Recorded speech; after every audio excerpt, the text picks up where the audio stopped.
Y'all see that shit, bro? That shit just fucking fell.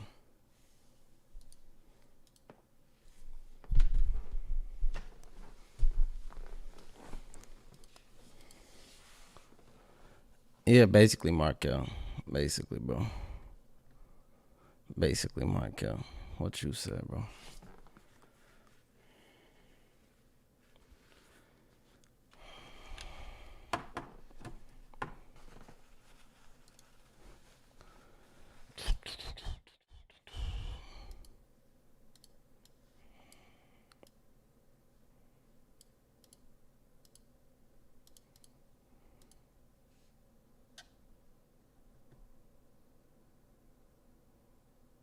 Probably you should upload more.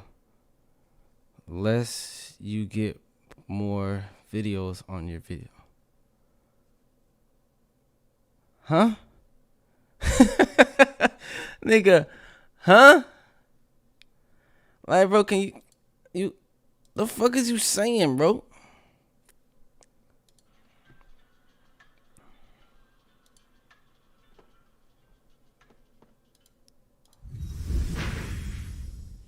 Hello, everybody, virtual fight fans around the world. Welcome back one more time. It is Sunday night tonight, and we have a very special event in store for you this evening at the ESFL, the Esports Fight League. We have a Fight Night Champion event tonight, some straight boxing action coming at you. 6 fights on the bill. Should be a great night of something special this evening. Not MMA, boxing. How about that? I am Bailey, and of course, welcome back, everybody. I was here yesterday. Thank you for joining us again. And I have a very special guest with me this evening, a man who I have never had the pleasure of commentating with, but have commentated an extraordinary amount of his fights. Mr. Crooks209, how are you this evening, sir? Are you excited about this boxing thing? I am super excited. It's good to be here, Balin. It's good to be finally working with you. When I started commentary, you were one of the people that I wanted to work with, so I'm super excited to call this Fight Night Champions card. We got some legends of the ESFL coming out to showcase their boxing pedigree. Right. You see how much I upload? I literally been uploading 3 times a day. I didn't do it yesterday because I've been trying to reset my notification shit. But bro, I literally been uploading. I upload twice a day and stream. Yo, GTVH, what up, bro? What up, Joshua? What up, Fire? What up, Soapy? In the UFC 4, and that's not what we're playing today.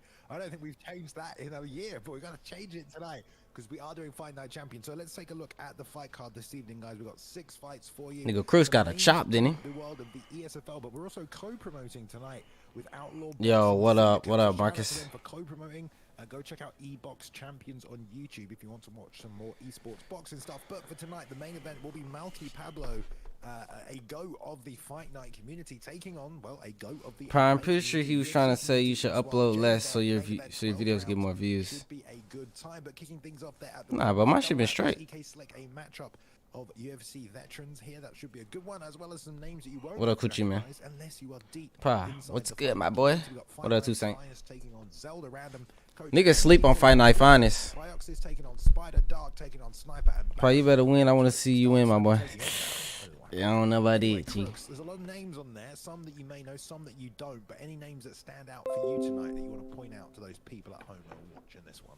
Well, I mean, starting off with the main event, I mean, you got Malky Pablo versus Suave Jamie, the best from Fight Night Champion, coming up against one of the best from UFC 4. It's best on best. We're going to see who is really going to be the best combat sports fighter nah, bro. right now. And then, upload less, your videos get more views.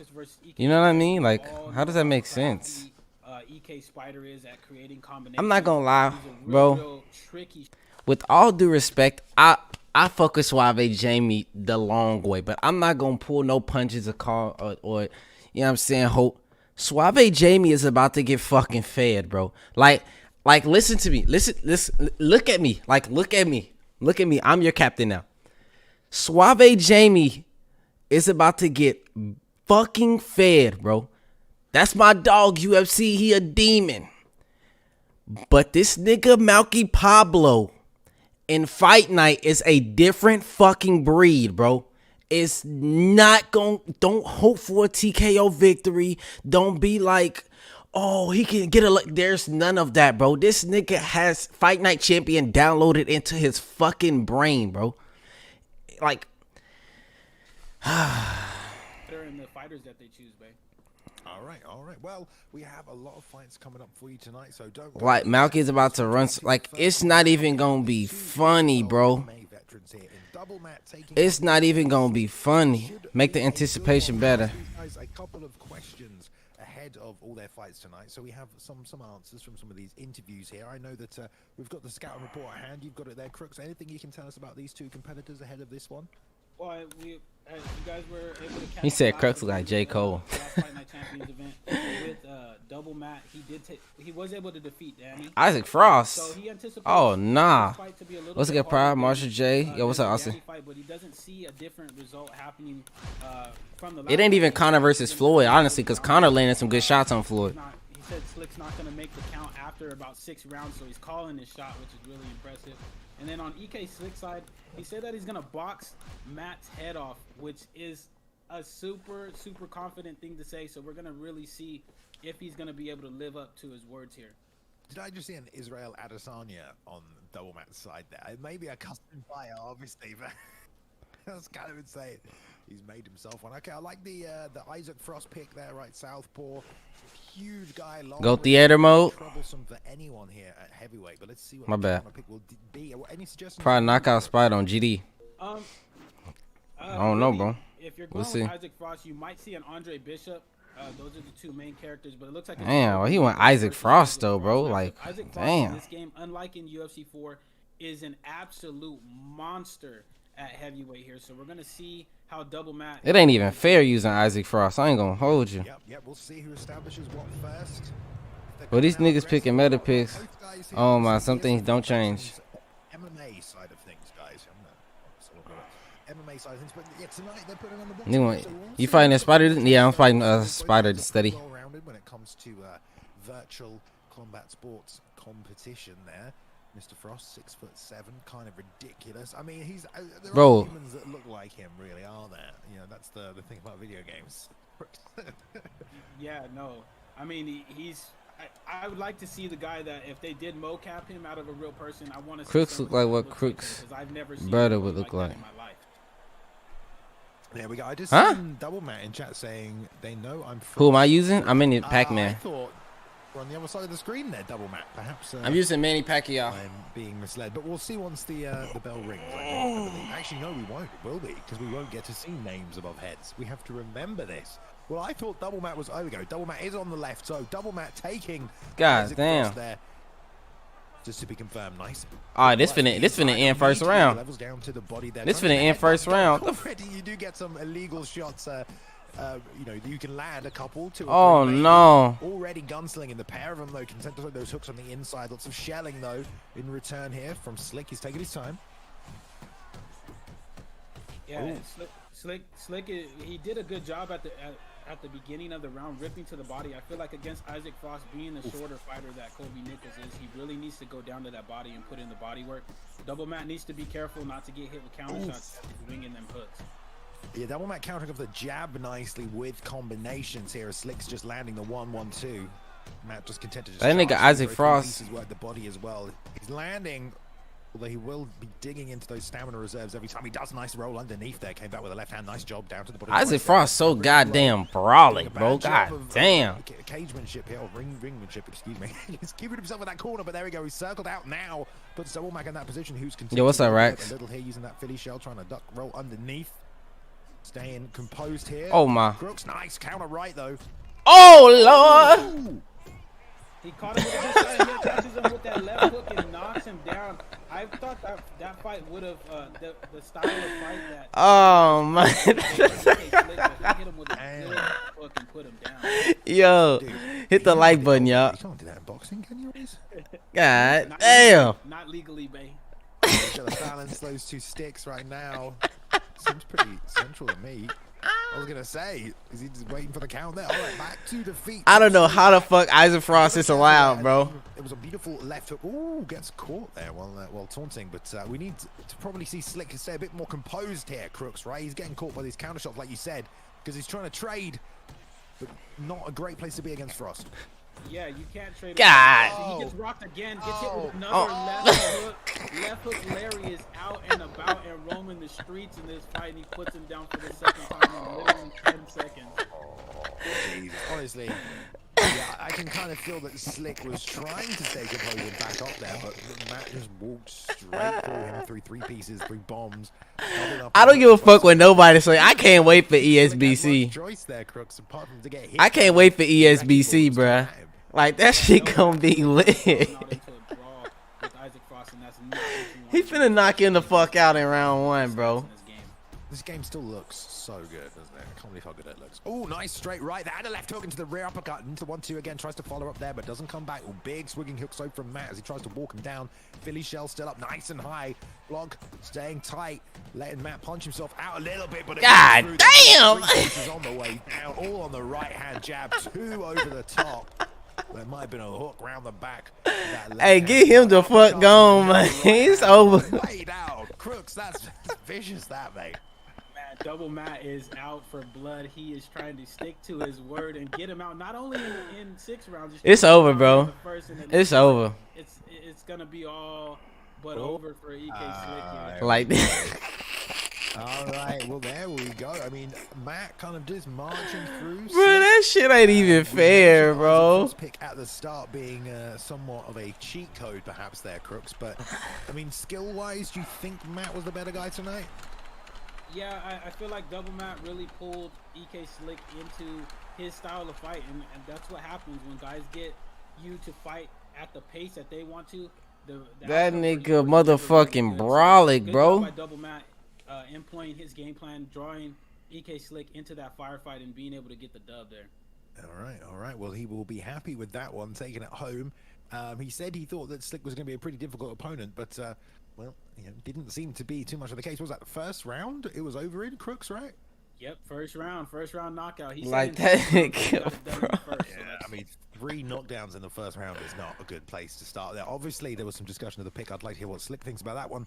But there we go. We'll be moving on to the next fight. They are just getting themselves ready right here. It's going to be Fight Night's Finest and Zelda. Hey, that's what I want to see right here, my boy Fight Night Finest. From the Fight Night community. If you didn't hear at the start, guys, we are co-promoting tonight. So again, shout out to Malky Pablo for organizing this, as well as Outlaw Boxing Syndicate. This, so you can check I miss it. What are you talking about? On YouTube, eBox Champions on YouTube if you want to watch more esports boxing stuff. But we're over to the fight right now. We are back at heavyweight. Looks like some different picks coming out this time though, Crooks. Yeah, looks like a Mike Tyson versus another Kobe Nichols pick. I mean, Kobe Nichols must be a pretty popular fighter over here in Fight Night Champions for him to be used back-to-back against monsters like Isaac Frost and Mike Tyson. So we're going to see if the outcome is the same as the last fight. Hopefully it goes a little bit longer than the last fight, but we're going to see. Yep, that nigga brawling. Mike Tyson. Over to New York Arena. That's kind of a generic. Is it? It seems like a generic name. I'm saying just New York Arena. Okay, wherever we are, right? So obviously we do have the. Frost should have been 100% poor guy. That's what I'm saying. Advantage in the That's what I'm saying. Here. I believe it was Fight Night that picked up Tyson, Fight Night's Finest, but we will see at the start of the contest. Specifically, though, in terms of strategy, Crooks, anything to point out in this one? You got to keep the distance on Tyson. You're going to assume that the bodywork is going to come out. Yeah, you got to be careful of Mike Tyson's power punches and his bobbing and weaving as well. He's super powerful in this game, but he does not have the best cardio. Who the hell's picking Nichols and why? I don't know, but I know Fight Night Finest finna catch a body. He tends to fade the longer the fight goes on. So if I'm Kobe Nichols, I'm trying to wade the water, trying to withstand the power shots I know that are coming in the first 2 to 3 rounds. I'm just trying to maybe get him out of there later on in the fight. But it's going to be a tough task for Kobe, but we're going to see if he's able to get it done. We will indeed. He's good against regular fighters. Look at this nigga record, bro. 419 and 73.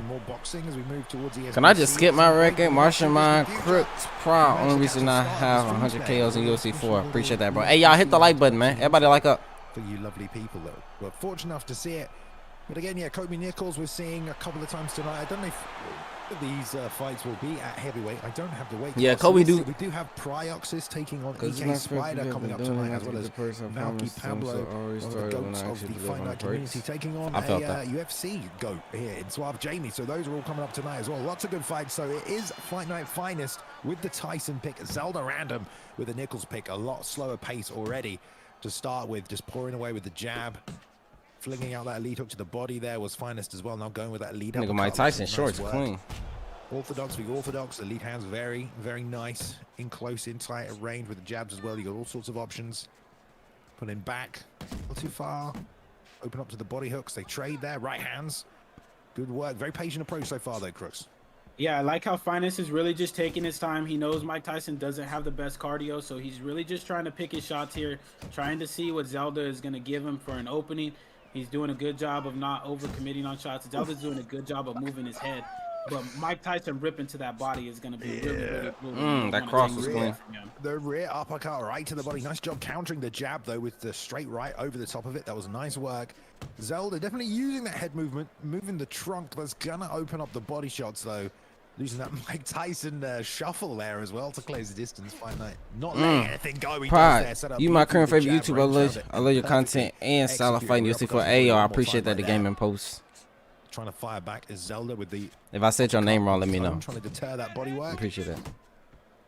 Yeah, and I like how Zelda is not letting Finest really trap him in a corner. He's doing a good job of not letting Mike Tyson really cage cut him and keep him in front of him. He's moving side to side laterally very well. He's not overcommitting and leaving himself open for too many shots. People think but at some point they good now going to need to try to press until me and Dark pull up. Hey Jay, appreciate the donation, my guy. Tough test, you know, to answer the call to defend the body, but there it is. It came back up top as well nicely. 3-4 piece combination there, level changing high-low with each shot. Ooh, tried to fire double shots to the body again there with the rear uppercut lead hook, but didn't land. Zelda trying to stay composed against the cage right here. You mentioned the stamina. But this is the thing. It's like he's playing defensive versus Mike Tyson, and it's like I don't know if I don't know if he's gonna be able to gas him out on GDN. Hey, Mark, appreciate the donation, my guy. It was a really slower pace first round, but a good round by both men. But I'm really impressed with how Zelda is bobbing and weaving these shots from Mike Tyson. He's responding. When Finest decides to rip to that body with the uppercut, he's landing a few good shots of his own, but not overcommitting to where he can be countered by something big. So we're gonna see the way how Finest responds to this game plan from Zelda. You are losing this fight. You need to land a big down one round. These fights are all 10. Nah, I don't like the one button block either. If they get there, that's the first time we've been past the first round so far. In 2 fights, was it 1 fight? Have we had 2? Y'all see that, Marsha? Marsha just admitted to being a millionaire. I told y'all, bro. Nigga, Marsha a millionaire. Second, let's see if there's any switch up in the game plan from Zelda, who works now to jab. Why the graphics look like that? What do you mean? I think the graphics are pretty fine, you guys. I don't know if that was like a bad thing or a good thing. Nice work. Really trying to weave under those hooks, but they're not coming out too much. Fight Night now committing. Well, if you watch my stream, you'll see how much better it is. This looks a little phased out. This time went up high with the uppercut, came over with the lead overhand. Just out of range, though. Both men pouring jab lead hook to the body. Should have come to that in the community. I mean, it's the ESFL running it, so you gotta expect that. Mystic Pride, what's your prediction for the fight? For your fight? I'm not Mystic. I'm not Mystic Pride. I'm Prelim Pride. If you don't have somebody that has very good power, he's moving his head very well. Game's over 10 years old, no? Yeah, it is. Same spot, trying to exchange with Mike Tyson for too long. Thing is, this game came out 10 years ago and still like on par with UFC 4 graphics wise. But you see, Finest is trying to press the pace just a little bit here. He's starting to open up just a little bit more to the head as well as the body. So we see these guys making the adjustments. It's gonna be about who makes the right adjustment at the right time. Yeah, that body jab working nicely for Zelda in this one. He's popped him a few times with it just to let him know, just to stick him with it. Again, it's 10 rounds. Zelda obviously in no hurry to win the opening couple. Game is ass. It's fun. If he needs to, double uppercuts right there. It does have its problems for sure, but it's fun. Big whiff on the right hand there to the body, but no follow-up from Finest. Just pouring with the. I'm nice at Fight Night. No, I'm not, bro. I'm not. Again, not many body shots from Finest in this round so far. These guys are boring. To the big uppercut to the body, and they're trying to work. Yeah, you too used to the game. Like you gonna hate ESBC if you think this boring. It's just not consistent punching each other in the face. I like how Finest is starting to go back down to the body. I think it would serve him very well to continue to go to that body because Zelda is pulling a lot more than he's moving, bobbing and weaving. So that body is open to those body shots, but he needs to be careful not to get hit with an uppercut as round 2 ends. You're letting this guy get away. Come on. All right, good second round. Now we're seeing some boxing, Crooks. Now we're seeing some boxing, you know. This is Prior line works well in this game. What is that?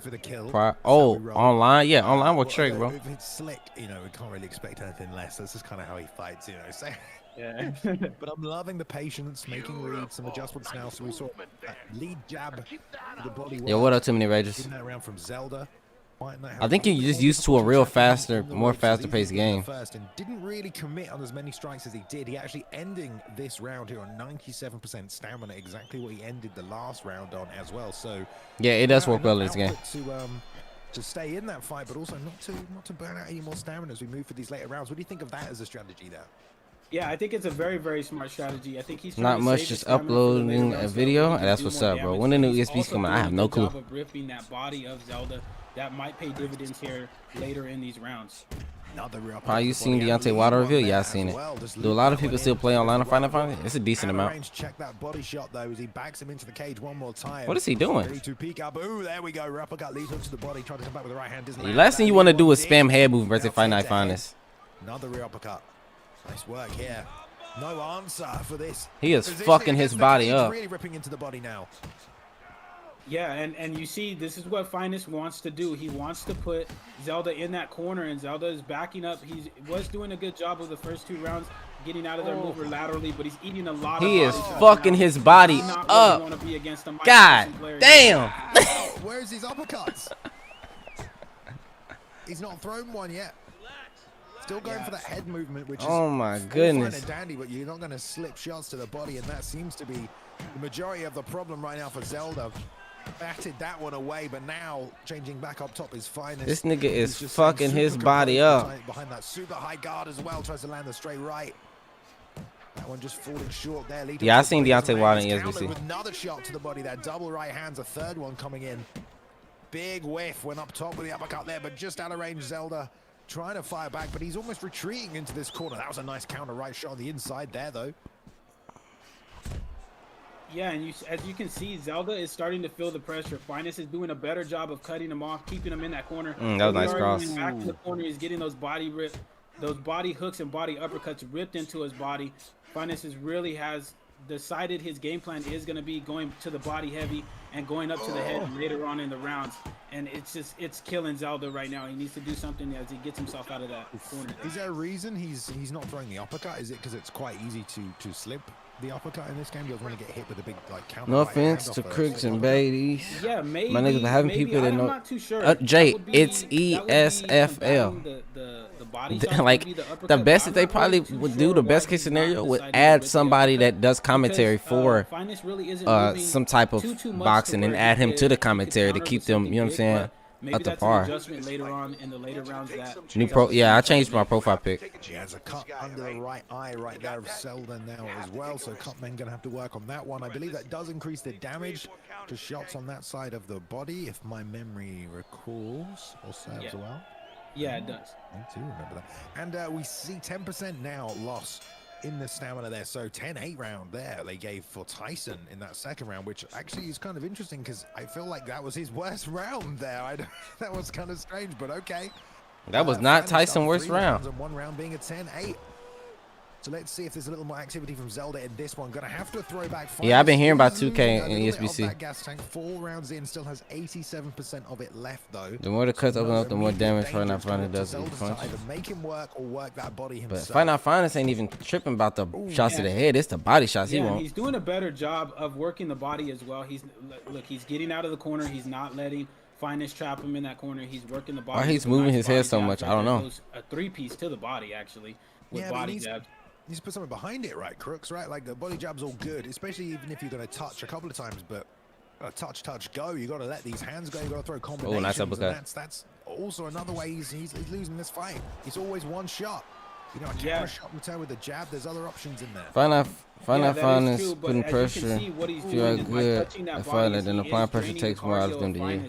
It was at 80%, 87% at the beginning of this round, so we're going to see how far it drains down in between rounds here. A little 3-piece coming out there for Zelda. 2-1-1. I like that. He's starting to warm up into it though. You can tell Zelda definitely playing a safe game plan, only really throwing when he feels safe enough to do so. The problem is he is back here against the cage again. He touching Fight Night Finest right now. Finest takes it, and there's another rear uppercut. Again and again and again, he's been landing that. Tried to return there. There's an uppercut right up the middle for Zelda. He took that one on the chin.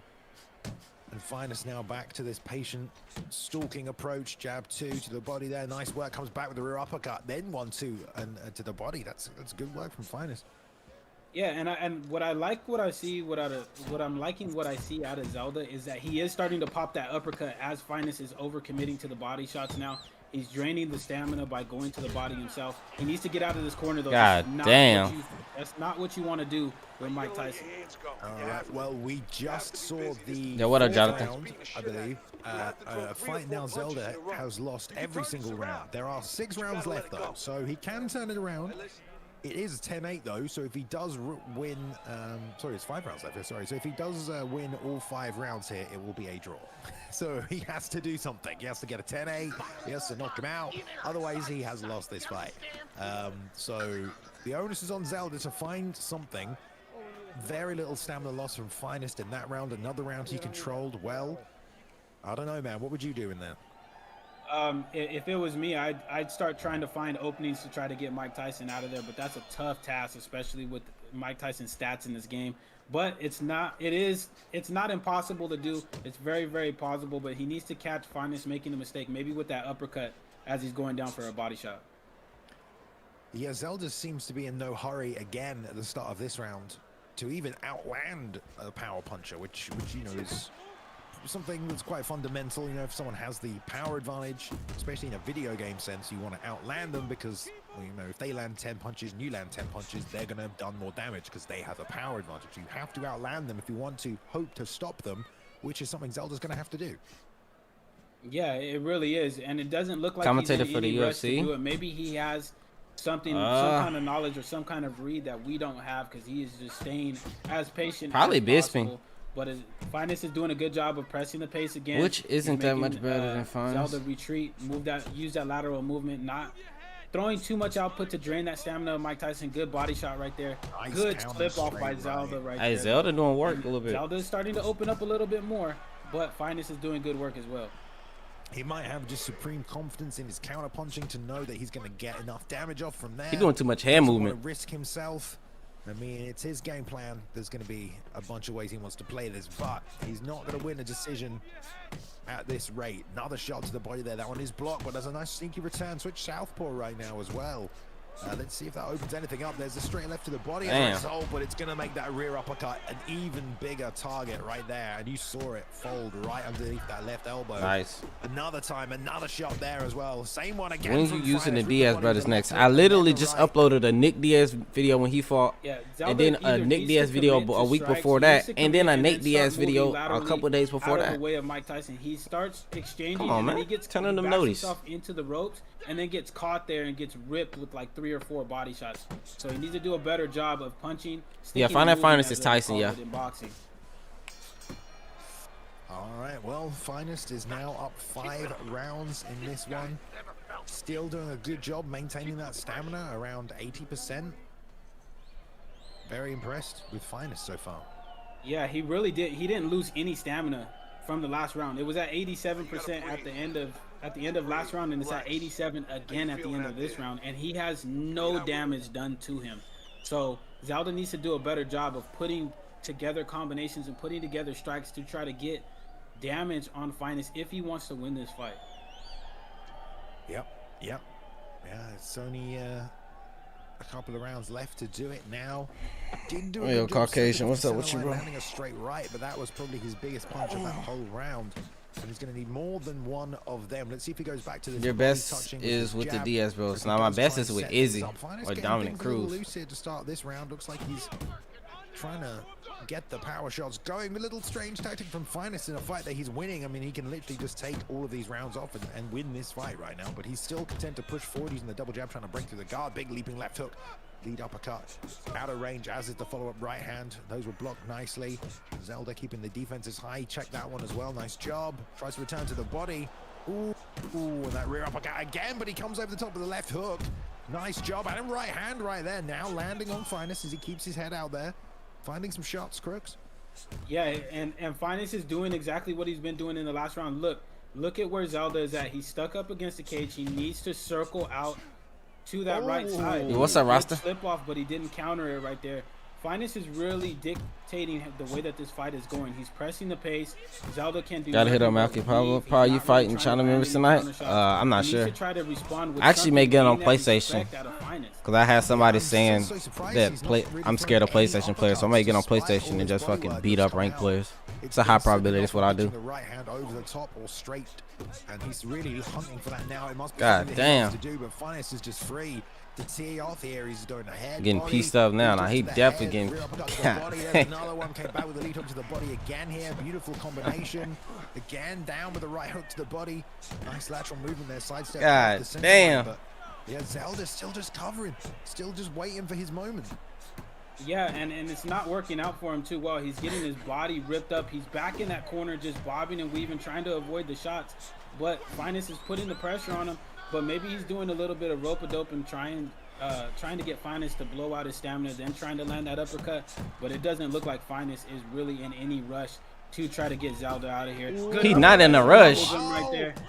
Oh, he's unloading. God damn. I mean, that's such a tough situation to be in. I don't feel like you're going to get out of there scot-free after taking a rock. A flurry of punches, a rear uppercut makes his way through, as does the left hook on the way down. God damn. First time here in the 6th round, I believe. Yeah, he caught him with a clean rear uppercut that just absolutely floored him and got that knockdown. Beautiful stuff.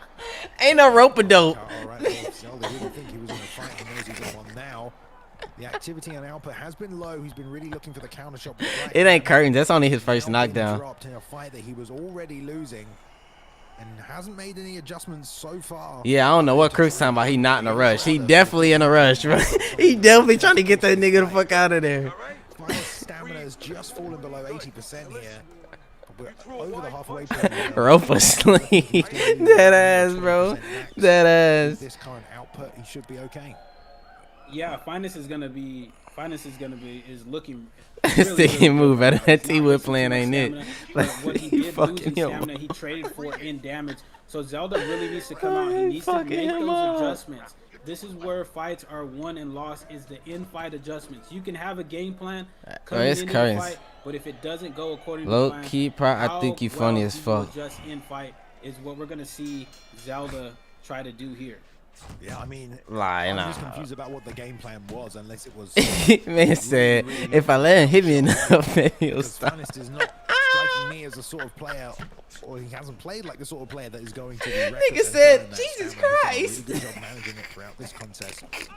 And that just leaves Zelda to think, you know, what am I going to look for here? What's my counter shot? Nice sit, rip, roll under, big left hook to the body. Oh shit. Counter shot for that right hand Like, as I well. may lose, bro, but I'm not finna go out like this, bro. I'm sorry. That's why I didn't want to fight Malky Pablo, bro. He would have did me greasy, bro. On the uppercut right there, but gets tagged by that right hook, and then the left one again to the body here. Oh shit. This Jones man page is wild. What you talking about? And I like how calculated When you Finest fight, is. He's after the not next fight. just winging combinations. Even when he had Zelda hurt in the last round, he was calculated. He knew when to Yo, flurry. He knew you that dirty, Zelda bro. was up in that corner and just was able to get that knockdown. He get him time to take a punch in the face. Didn't he say that about like Habib when he was smashing Conor? He's like, I don't think he's getting tired. I think he's getting smashed. Was it? They think the same thing. Boxing game. You do not need to unload with combinations. You just pick your shots like Finest is doing here and watch your step. You gonna be rooting for my guy Spider? Hey, I respect it. Zelda going I respect toe to it. toe right here. Still not really throwing much, trying to pull with the jab to the body. Throws a straight left that time out of range. Finest overextending, but definitely not putting himself in. I know Joe Rogan said I think he's getting smashed, but Dominic Cruz said what JMA said. Yo, what up, Rob? Ooh. Yeah, and Zelda's not really. I'm saying you trying to Finest really knock off all the. anything Oh of yeah, I'm trying to concern. knock He's out not all the throwing John a Jones lot of players. strikes. He's Yeah. going with those jabs to the body, but it's not really paying. But it's dividends like, bro, for him you're here in this like, fight. He's not gonna be you're able to you're gas gonna up have to Finest knock him the out. way that Finest is staying calculated here in this fight, babe. Yep. And now just backing up because he knows he's won the round. This is what I mean. I'm just like, what is Zelda's? I get this being a game plan for 4 rounds, but like, it's not going your way at that point. I mean, it's simple. Spider is super good, man. But it's too late now. I mean, I'm already knowing. Regardless, Zelda has to find that shot that he's been looking for the whole fight.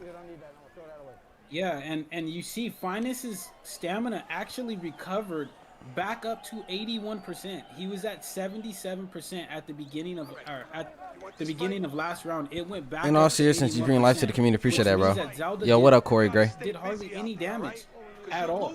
He took shots but didn't land shots up against Finest, and I think it's going to be very, very tough for him to get for Zelda to get Finest out of here. When he fighting after the next fight. Really throw either. God, I mean, damn, he won a round. Got 2 10-8 rounds so far. Number 2 and number 6. We'll keep moving here. Only 2 rounds left now. For a UFC player, Spider is good. Ooh. I've never seen Spider play Fight Night. And I like how aggressive Finest is staying with that body work. He's ripping those body hooks and body uppercuts. Oh, he looking to get him out of here now. Because he knows Zelda is trying to bob and weave and pull some of those strikes.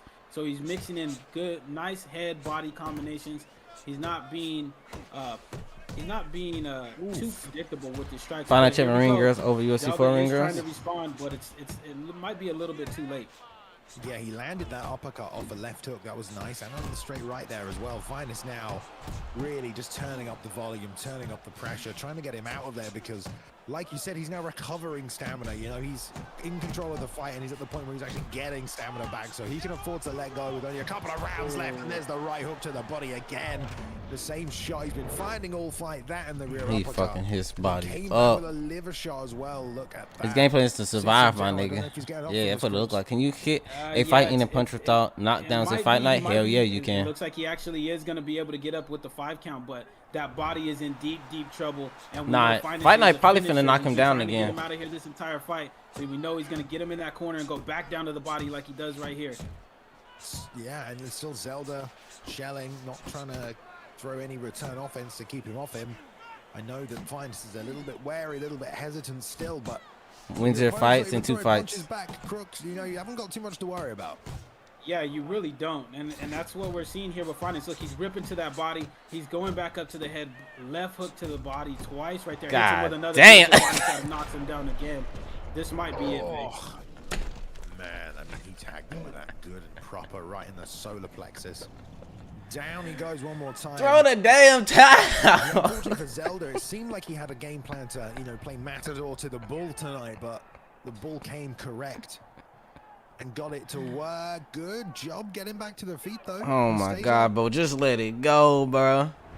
Yeah, he's able to get back up. Here we go. He's gonna knock him down again before these 30 seconds is over. He smells blood. He knows that body is hurt, so he's gonna continue to try to rip to it. And this, look, Zelda's putting himself right back in that corner, getting hit with those body uppercuts and body hooks. It's not looking too good. Yep, just sliding backwards still, getting walked all over the ring, excuse me. I almost said octagon. And there we go into the 9th. Man, this is just Finest's fight. All day. He said before this one, I would like to be a high-level player who can compete competitively and teach others like I do on Fight Night Champion. I don't know anything about the person I'm fighting, so I'm just going to do my best. Nothing more, nothing less. Fine words from Fight Night's finest there. Yo, Magnus, appreciate the sub. Ollie, he is putting on how to play Fight Night. I mean, he's being calculated, but he's being aggressive. He's working the body. He's not just head hunting with Mike Tyson like we would see a lot of players in Fight Night Champion do. I mean, this guy is putting on an absolute beautiful performance. And if you guys are looking to get into Fight Night Champion, this would be a fight that you would want to watch. But this dude just cooking new combos by this joint. By this point, that's what I'm saying, bro. Yeah. You'll be surprised if Spider win. Just popping in with the why? Now it's just going straight down the middle of the guard. I mean, bro, he better at the game than me. And again, there's the rear uppercut. Timed it twice there, nicely, and slipping through the right hand there. Oh yeah, he finna rock him again. And he getting messages. Through even gets caught though, trying to throw the left hand that time, and another body shot there from the right hand. Trying to follow up with another one. Lead uppercut straight right one more time, and another one. Jiggle physics. Now. Oh. Yeah, the damage is starting to wear on Zelda here. He's It's just starting to showing up. wear. He's not putting himself in the corner. That but motherfucker, he done had that bitch on for a few days. Massive shots. There's another yeah. body hook, another one, and Finest is just ripping it like it's a punching bag right now. Ooh, pulled that one with a straight right. But he's not really done that much damage. I mean, this is kind of the output he needed going into like the 5th round, you know? This many counter shots, if this was it, but it might be a little too late. We don't know, though. We don't know. Maybe Zelda has a game plan to really time it. Ain't no game plan, my nigga. Put Finest out of there. Oh, yes. Straight right. Oh, dear God. The poor man. Also, I don't like boxing. That's it. That was the last knockdown. Oh, my God. That was nasty. That right hand just absolutely probably put Zelda's Look at this nigga lights Yeezy out being there. toxic. Look at this nigga He's able Yeezy. to recover, but I don't expect him to get up from this one. People from the Twitch chat are now spamming this man. And that is it. The fight is done. Easy work tonight for Fight Nights. These games are long as fuck. He's as good as his name tonight, Brooks. Yeah, and what an absolute... This is why you gotta what turn an off notifications. absolute Beautiful performance right there by Fight Night's finest. I mean, he put on a masterful performance with Mike Tyson. He went down to the body. He stayed patient. He controlled the ring. He never let Zelda get any opportunities to land big shots. He ripped to that body and was able to get that dub there. So shout out to him for putting on such a good performance. Yeezy, I don't know why you're acting like a child, but I will just time you out for 2 hours until you behave yourself. All right. Anyway, it's fine. Right. Let's Like niggas like Yeezy, bro. Like why? So we have 4 more fights actually to come. That was a great performance. Dumbass little kid, bro. We saw a lot more of Dumbass little kid. boxing, basically. Like as opposed to the dumbass little kid. More of that tonight. It was a nice slow-paced affair, and it just kind of ramped and ramped and ramped from there. That's what you want to see from this game, really. It's interesting to see. Who is Yeezy? A little ass kid, bro. Because leave it up to a little kid within the UFC community to do some little kid shit. What's the word? Notice how nobody from the Fight Night champion community is doing no dumb shit. Yes, if you're able to slip off in Fight Night Champions, you can do massive, massive damage, especially if you have like a counter puncher with the style like Mike Tyson. If you move off and are able to counter, you do massive, massive damage. But I really like the pace that last fight was contested at. We're used to seeing such kid a like Jonathan, maybe younger than Jonathan, probably gonna hand out 3-piece soda. To see people just take their time. Hey, hit the like button, like, y'all. Fight Night's finest did, and really just pick his opponent apart over the course of 8 rounds, I believe that last fight was. So it's really, really a good thing to see that. Yo, watch I get flash KO'd. Really just take your time and not have to rush things. Yeah, exactly. And sometimes you want to play a lot of fights like that on UFC 4, but if your opponent makes that choice, I think a little bit, especially because in UFC 4 it's very hard to be defensive. Yeah, what's up, CFG? Damage, you have to throw offense back to prevent, people walking you down, which is fair enough. You can't always maneuver your way out of every situation. You can't be perfect all the time, so it makes sense. But the next matchup, guys, we have Coach Anthony. Hold on, y'all. Hey, let me ask y'all a question. Hold on. I need listen to the stream. I want to make sure there's no delay. Listen to the stream, y'all. Let me know if that's a delay. Like, let me know if there's a delay when I'm pressing these buttons. Please let me know.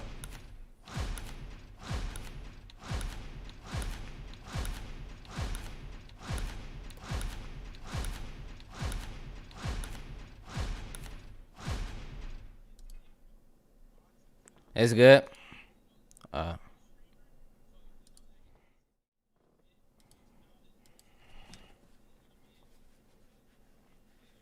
Coach Anthony, Patchy's stepbrother. Oh no.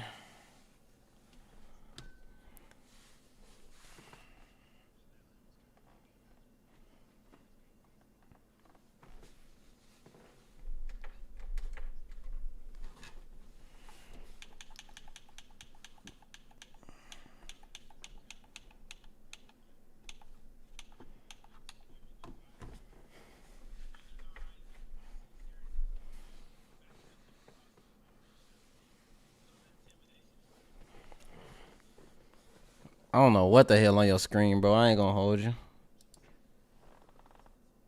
Obviously, these are calves, so it'll be interesting to see. I think they are just, I don't know, maybe talking some trash to each other here before they pick these final fighters? When's your fight? I fight next. Yeah, maybe. I mean, maybe they're getting themselves ready for a war, and if we're gonna get a war in this fight, then it is worth the wait. Trust me, Balin. I don't know what they did, but they have exactly the same height and reach, so maybe they picked the same bodies. Although Coach Anthony coming in 2 pounds heavier here tonight. Look at that. Yeah. Won't make a factor. I did like in Champion how much body type. Who you playing, Pryor? I'm playing Manny Pacquiao. Power and stuff. That's a very unique approach. Manny Pac-Man Pacquiao. Yeah, it is. I mean, and in this fight right here, neither one is going to have the reach advantage. Like you said, one is only 2 pounds heavier than the other, so there's really not going to be any advantage in terms of physical advantage. It's just going to be knowledge on knowledge. Who's going to be able to employ their game plan better is going to be able to get the victory here. All right, both 20 at boxing's middleweight here. Or maybe there are just problems. Maybe this is what this guy looks like. I don't even know. I don't know if it's a question, if there's a problem, or if this is genuinely how he designed his calf. I don't know, but I don't even. Yeah, with gray hair, man. I mean, hey, but he's got them hands, so let's see how it goes. It's like that. Hey, yo! What the fuck is this? The promo for the movie, they had the UFC do like a promo where there was like an orc, because there are orcs in that film, fighting in the UFC. Did you ever see that promo for that movie? Yeah, that's what this looks like, right? This is an orc, isn't it? Right? Yeah, both of them look the same way. Yeah, I mean, maybe there's. Nah, this nigga nose look like mine's, my nigga. Maybe these guys made an agreement that they were gonna make the same kind of calf, just with different hair. Maybe there's like a bug or something that we don't know about that's present, or something like lost information, textures, you know. If I move my shit to the left. Sure. Oh god, that's loud. God damn. Anyway, we're gonna see a fight regardless. If I move my shit to the left, it's gonna be over their stamina bars, bro. I'm gonna have to put it like right here. 17 wins, 13 losses. Okay. Well, I'm telling you right now, you're gonna be able to see their stamina bars. Step brother. Oxnard. Okay, that's California, right? Yeah, Oxnard. That's actually where I believe Tony Ferguson trains at and is from. Oh, maybe this is Tony Ferguson. We just can't see him. All right, well, they're not skipping any of these intros.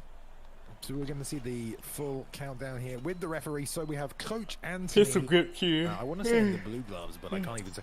Oh, no, we don't. It's blue. Oh, no, they switched me. So Bluto with the red hair. Coach Anthony here with the Southpaw Philly Shell, which is very interesting because I've been told Southpaw Philly Shell doesn't actually work in real life. But, there we go. I mean, Coach Anthony's going to try to make it work here in this fight, but Bluto's... Yo, this should be a good one. They're both just kind of shelling up, trying to see what each other is throwing, trying to get a good read on it. So we're going to see... I don't think we're going to see the game plans come out until about the second round. Yeah, we'll have to see here. Bluto with the cross guard, I believe it was called. I don't remember too well, but both men playing the outside. Well, what the fuck is happening, man? Two black ass niggas fighting on your screen. Bluto stepping in there, trying to level change underneath through the straight right to the body. I just need to know who actually block like that, bro. Like boxing, y'all boxing dudes. Who blocks like this? Who block like that in real life? Cause I need to have a word with that nigga. Look, and he's looking good too. Look at the movement on. Who block like that? I need to have a word with that nigga. Get trapped up. You can tell he has very good. Like who actually block like that? Like that I can Google right now. That block like that. Caught with a shot, he is gonna get hurt. So he needs to be very, very careful. Yeah, and that was great work by Anthony. George Foreman. Low, and then throw that straight left, right high, and timing it beautifully. Really just sliding out of range. I need to have a word with George. Jab low straight high, and that's a little southpaw straight left. That lead touch to the body's not too hard to land. So good work by Anthony. Yeah, Anthony's really pressing the pace. He's landing good shots. He's getting high damage on Bluto here. Bluto needs to watch that stamina because if Anthony slips and counters to the body or to the head, he's going to get a good stun and get good damage off of it. I need to have a word with motherfucking George. By Coach Anthony, but he's able to get himself out of the corner now. He has Coach Anthony in the corner. Can you fake in this game? No, you can't. I'm not sure. I don't believe so, but I'm not sure. You can't. It seemed like it would help Bluto a lot right now to try and bait out that slide back that Coach my Anthony's nigga trying eyes to use is right googly. Here, get that step back left or that step back and then level change jab to the body, then the left over the top. So good work by Anthony in that first round. Look how much damage they've taken, though. Have they turned their damage up? Because this is a hell of a lot more than Tyson took, I can tell you that. No, I think Bluto took more damage because his stamina was so low and Anthony was countering and ripping that body.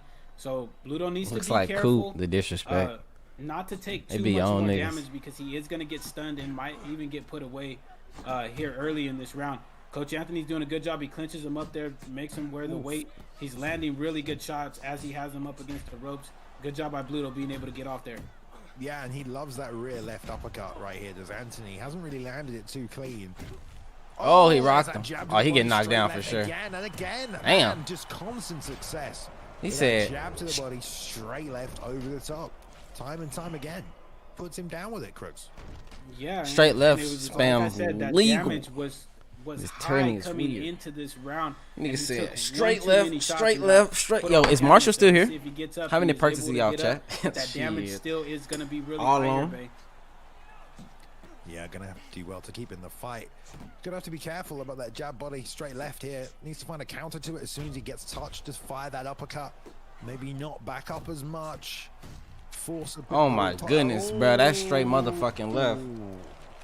Oh my god, just arms fully extended, straight left on the chin. I mean, that looks like pure pain right there. Yeah, it really did, and it looked like if he could have fallen out of the ring, I'm pretty sure he would have right there. But he gets up again, but that's the second knockdown. Now I would imagine Coach Anthony's gonna try to get him out of here as soon as possible. He's not playing any games here. He's going body and then back up to the head. There's just no answer for this jab to the body straight to the head. And to be fair, it's a really good technique to use on somebody who is using that kind of a guard. I'm in getting real big. life. I mean, that's Appreciate that. perfect. Yo, Jordan, Jab what up, bro? low, the guard Not comes find down, out having throws straight feints left, was so so it's working. disappointing. At This least is you the can shit. feint with the feet. Nah, I need feints Yeah, for it really is, and Oh he's yeah. landing good shots. I mean, even when Bluto's trying to press forward and throw some kind of offense, Coach Anthony's doing a good job of slipping off and making him pay for it. I feel like Bluto's only hope is to crowd him, try and fight toe to toe, go play the hook game, hooks to the body, and try and find some uppercuts to counter that. He's that fucking jab. his body up. But it looks like Anthony really knows what he's doing here, corralling to the cage, working the body. 10 seconds left, gonna cruise that round as well. Yeah, I mean, Coach Anthony is not getting any pushback on what he's trying to do. He's working the body. He's lowering that guard by going to Is the that body money and for then this? going Nah. immediately back I ain't up to gonna the lie. head. I feel like Two this channel was knockdowns in that inspired round. from your And videos look at because the you wanted to damage video on YouTube to Bluto. It's upload at combat sports game and see you 85%. uploading Not Fortnite. looking good Oh, at it could be a all. possibility. All But I wouldn't well, think let's so. see if Bluto can make it These out guys of are this high-level third spammers. round. Anthony right back on the pressure, already jabbed to the body, straight to the head. He's working for it. Got a lot of confidence in it now, as well as that rear left uppercut that he's been looking for. If he can slip and land that, it could be even worse. But Bluto has no answer here, Crooks. Just taking it, having to concede ground constantly, just whiffing on everything. Yeah, I think Bluto is a little bit. He's a little bit getting caught in the moment here. Anthony's been putting it on him. He's pushing him back up into that corner. He's exchanging here in the pocket. There it is, that body to head combination again. Oh. Anthony's just shouldering him back into that corner. Bluto needs to try to circle out, but Anthony's doing a good job of keeping him there. Ooh. There's that clinch. That's smart. Nah, EBC ain't got no Super release smart, date yet. and then No. he circles out. Good job by Bluto. Oof. They almost landed the uppercut as well as they just trade there. Both men landing with their rear hands. Anthony still stalking though, looking for that straight left time and time again. 1-2. Bluto trying to fire back now, going to the body with the rear uppercuts. Straight left again from Anthony. Motherfucker straight lands. left. Oh. Bluto trying to fire his own back. My goodness, Anthony's just trying to put it on him right here. He's going to the body. He finna then knock up him to the down. head, then popping that straight out to the head. Another good clinch up right there by Bluto, but he's not able to get off the cage. This might be the beginning of the end here if he stays up on these ropes right here, babe. They're just trading straight punches right now. Bluto's taking some damage, but I kind of want to see how much Anthony's taken. They could be a Hood dude some block. point for Bluto as well. He's certainly been landing a few. If he can catch him with a good counter, a slip, a rip. Probably way too good for these guys. I'm not, bro. I would get my ass Might be, beat. sorry. Like I'm not good, bro. I don't know why y'all think that no, that ass. It's Bluto's doing his fair share of damage as well, but and look at Anthony. His ring awareness is really what's separating the two fighters here in this. That's a fact, Jay. That's a fact. Anthony's really doing a good job of pressuring him and then backing up when he's when the damage is getting too high for him. He's controlling the range, he's controlling the pace, and he's really controlling the damage as well. 10-7 that second round. That's crazy. He got 2 knockdowns. That's why, Bailey. There as well, because he wants to keep it at that distance that we talked about. Ludo gonna be. Oh, that was a nice straight right. Both men really using their rear straight hands a lot in this fight. Ooh, now go to the hooks. Does Bluto mixing things up, connecting a little, Crooks? Yeah, he's connecting a little bit more than he has been in the past couple rounds. He's moving that head, but that damage might be a little bit too much if he gets countered. But good job here, trying to press the pace. Good right hook right there, lands. He's trying to go with the right hook again, lands again. But he's backing himself up into the ropes right there. Circles off. Ooh, good damage shot right there. Rocks him. Now is he gonna try to go on for the kill? It looks like he knocked him down. Good job by Bluto. Oh, he is back in this fight just like that. Beautiful work by Bluto. Stayed diligent. We talked about him doing a bit of damage there. You can see it accumulating. And one good shot does turn the tide somewhat as we move into the 4th round. Well, that taunting from Anthony not helping him now. But he's still taking a ton of damage. You know, this could spur Coach Anthony on. He could put him away in the next 10 seconds. You never know. Yeah, the damage on both is obviously very, very high. Is Bluto gonna... Oh, good right hook right there. Just catches Anthony as he tries to come in. Maybe Anthony's starting to gas out a little bit because of the output. Bluto's making a pay. Now it's just a barn burner of a fight here. Either one of them could go out at any time here. Yeah, both still committing to those rear hands. Right here. Ooh, big rear uppercut. Just misses as well as he plays a little rope. Yo, what up? What up, Licker? Land the rear uppercut right there. Then the right. Double shots to the body. The left overhand almost coming over the top. Both men got their defense on as well here. Look at Anthony roll in the inside. But body tried to sneak an uppercut to the head there as well. Doesn't land it. Oh, man. They're trading. These guys are going for it. They're not trying to let it go to a judge's decision at all. They're trying to get each other out both in this round. Now there we go. Man, the pace really picks up in intensity there. When both men kind of sense they need to fight for it. Oh, gosh. They finna start spamming him. That's a round for Bluto. And we're not too far gone in this fight where he can't win this on the cards if he needs to. Yeah, and he's doing very good damage. That round was a very, very good comeback round for Bluto. Ooh, rear uppercut. Nice work. Yeah, Bluto was doing some good work with the hooks. You know, taking away this outside straight game. As Anthony jabs to the body, I'm sure he'll be trying to set up that jab straight left again and again here. Oof. Yeah, and how do you see blood on a nigga that black? Bluto is starting. Blood is red. His skin black. Good damage off. Anthony is not trying to engage as much. Almost got Gillet off a single. He got Anthony's respect. Now he needs to try to go in and do a little more work. I'm fighting Spider, bro. Try to get Anthony out of here if possible, but do more damage on him as well. Yeah, now stalking Anthony as well. Who's whiffing on these shots. Anthony looks like he's being, you know, careful, cautious, wants to take this back to how this. That's a fact, Danny. Bro, who's your favorite boxer? RJJ. Yo, yeah, I'm backpack cheese, you bro. He really is. And I mean, he's working the body. See, here we go with the message, fam. Well. Big straight left over the top right there as well. Nice job moving laterally there, keeping him in the corner. And Bluto not stepping forward into that dead space created by a little step back.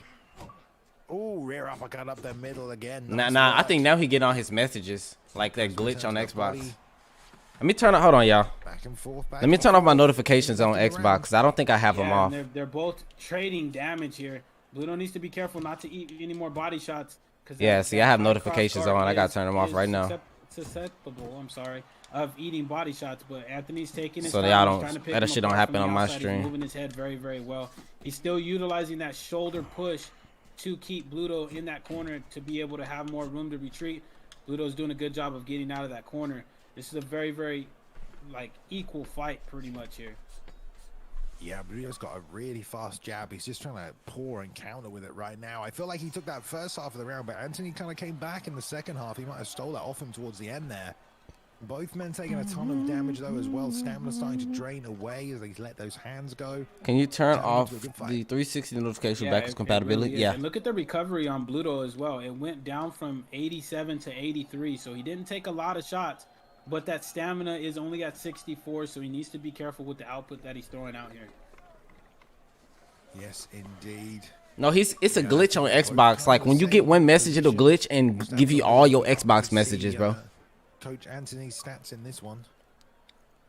But you've got to believe it's going to be kind of. Or he may be spamming them. Skull Eater 34 may be spamming them. I think he is spamming. I believe we will. Actually, it doesn't look like they're gonna show it to us, but I would imagine Anthony's probably up maybe by a round. But it looked like Bluto had a cut either underneath or over that right eye because of the the glitch that we have on the characters. We couldn't really see it too well, but I did see his eye was closed. Ooh. Yeah, really still trying to land that 1-2 to the body. Ooh. 1-2 again, another 2 over the top. Good work. Anthony really trying to find that pressure, make Bluto uncomfortable, put it back at that range he was excelling at. Yeah, and he's doing it. He did a good job of it, but good job by Bluto to get off right there, Bay. Yeah, and the rear uppercut from Bluto is still coming through. It's still a weapon. If I was Bluto, I'd assume that left hook was there for him all day. That Philly shell from Southpaw. Anthony probably gas. Really I mean, Bluto gas too, but hand for the jab as well, because your hand's so low and you're pretty pretty at risk from that big left hook. So I wonder if Bluto can change that and work it in there. I think that's kind of how the stances work on this game. Yeah, and that's actually a really good game plan. He's popping out that straight as well.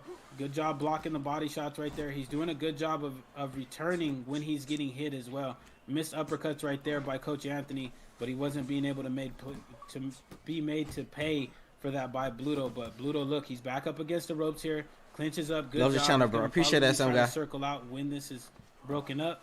There it is. Oh, there's the circle out. Good job. Man. Both guys there trying to slip and rip big. Weren't able to. Bluto doing a good job there with the 2s. Keeping it right on the end. Again, pulling just out of range with a rope. There's another 2. Oh, and another one. Anthony struggling to enter here, Crooks. Yeah, Anthony's he's being made to struggle. Bluto's doing a good job of now Skull Eater just spamming messages. Anthony is trying to do, but he's eating a little bit of damage too. That stamina dropped from 64 to 52, and the damage went up, which means he ate a little more shots than he probably would have liked. But both of these guys, I feel, are starting to fight a little more cautiously because they both have high damage. So we might see the pace start to slow down a little bit here in these last few rounds. Yep. We will see. This is where boxing gets a little interesting compared to MMA. It's a longer game. The time frame isn't that different, but it's scored in a much more consecutive sequence. So it gets a little game. It gets a little tactical here. We still have not seen the scorecards. Perhaps we'll see them going into the 8th. I would assume Coach Anthony's still ahead here, despite Bluto's success. That's what I'm saying, Danny. Niggas just be saying shit. They can't even do commentary for their own shit. Now as well. They be talking about commentary. Yeah, Bluto's for this. trying to press the pace. Anthony's backing up. He's trying not to take too much damage because he did get knocked down earlier in this fight. I thoroughly dislike on people that don't even commentate or they make content and they have, you know what I'm saying, they commentary be terrible on their streams or their videos and they be trying to judge commentators. Like, please, sit down. To return back. Like I said, both of these guys are going to start fighting a little more cautiously because we're later in the fight and that damage has stacked up quite quickly. Yeah, what's still not your average 10K? Yeah, and look, Anthony here just playing it safe and easy. I mean, I don't know if he's seen the scorecards and thinks he's ahead, but he's definitely fighting like that, you know? And I love he's got that push down as well, the little shoulder bump. That's great. It helps him create space for that straight left. He's not really had as much success with the jab to the body 2 up top as he was having early. There it is again, though. The speed on it, nice pull though by Bluto. Yeah, Bluto did a good job pull straighting that missed strike from Anthony. But yeah, these niggas both tired. These guys really aren't throwing too much out. I feel like they both are a little cautious of getting finished, but this is a fight, so you got to go for the gusto. You got to go for broke because who knows who's winning this fight. Anthony could very well be winning the fight on the scorecards. We did not. Griffgraph, do you have good commentary? If he possibly can. Yeah, the 1 knockdown apiece, I think. Unless we got 2 in that round. I think he may have done the 10-7 round. Yeah, he got 2 knockdowns. Griffgraph, can you be funny? Anthony, or to Bluto's 1. Anthony now again, just content to pour. Just look for that. Why didn't? Because he's trolling, bro. He just wants to constantly. Oh shit! Oh, he drops it with a straight left. There it is. The accumulation, bam, bam. Yeah. To the body, to the head. I ain't gonna call you out. You got it. Again there, Crooksy. I ain't even gonna call you out, my boy. Working for him all night. But Yeezy a little ass kid, bro. Same combo, like you said, that landed earlier. Now let's see if Bluto's able to get back up. He was able to do it a couple times earlier, and he does. This guy has the heart of a champion, man, especially this late in the fight. Look at that damage on him, though, Bay. Fuck off, Pride. I just praise you. I don't give a fuck about you praising me, nigga. You sitting here disrespecting it for commentary, my nigga. Just got caught with a good straight left that really just put it down. Sitting here trying to discredit people for commentary, my nigga. Really I don't give a fuck about no praise. Like, oh, you praise me, you can disrespect anybody. No, my nigga, it don't work like that. Niggas on goofy time. That straight left has been coming down the pipe nice and fast. He caught Bluto there as he was throwing a right hook, so I'm sure that'll do extra damage as a result of that. But yeah, the jab to the body, 2 up top against that cross block. I bet you can't. I said the N word on there. I bet you can't say the. Apart from that, Coach Anthony is up every single round, so yeah, he can take this. He can take this evening. Goodbye. Off right here. He can take the rest of the night off. There's not much left for him to do apart from not getting knocked out. Oh yeah, he done skis. It's over. That's the end of the fight. And he caught him with that straight left again. That put him out. It's the same punch right through that cross guard too, right straight into the mouthpiece of Bluto. Just beautiful placement on. Yo, what up, sick boy? He might not be getting up from this one. He's gonna try. It's very it's slow. curtains. It's curtains. How good's your muscle memory for this mini game? Nah, curtains. All right, y'all, it's my fight up next. I'm gonna turn the cam off and shit. I'll be back after the fight. Win or lose, I'm straight. Anthony, I know his subs will be happy about that one. There we go. Unfortunately for Bluto, tried to keep it together, but yeah, the body shots into that.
Hi, everybody. So glad you're with us. Joe Tessitore alongside Teddy Atlas, and we welcome you to the New York Arena in Midtown Manhattan for tonight's main event. 10 rounds of middleweight action between Julio Cesar Chavez and the Pac-Man Manny Pacquiao. Julio Cesar Chavez is making his way to the ring right now, flanked by his cornermen, and just an overall feeling that they're not exactly hyped up for this one.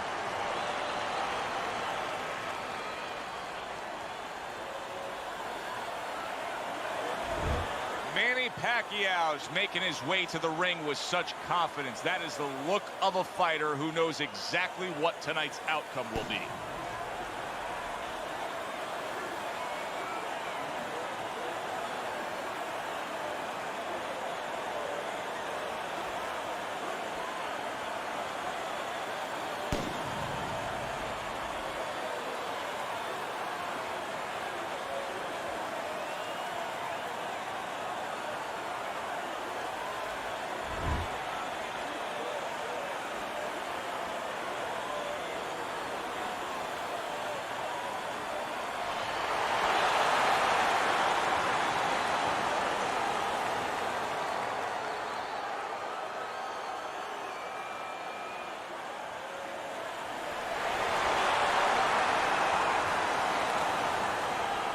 All right, fellas, let's have a good, clean fight.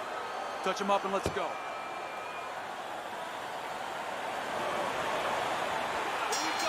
Little get to know you here in the opening round, scheduled for 10. Fans are really going to enjoy this one because tonight you got the Mexican legend going up against a guy who can really bring it. Yeah, a guy who can really bang, and Chavez, a guy who you don't have to look for. He's going to be there in front of him. That worked out really well, throwing off the right hand after getting tagged like that. Come on.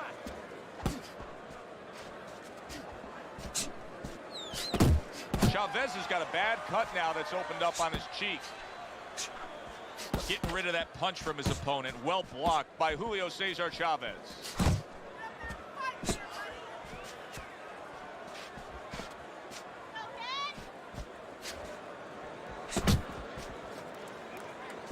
Let's see some more head Reaching the movement. halfway mark of this round.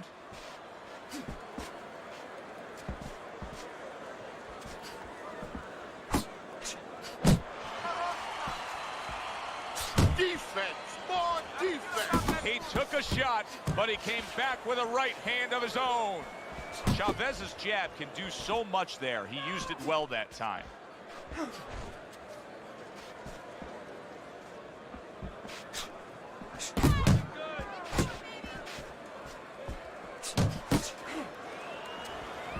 Pacquiao's cut is on the cheek, and you can see that it's bothering him a bit right now. That's something we'll keep our eye on.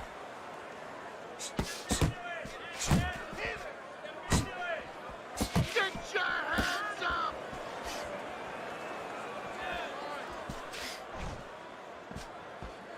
10 clicks of the talk.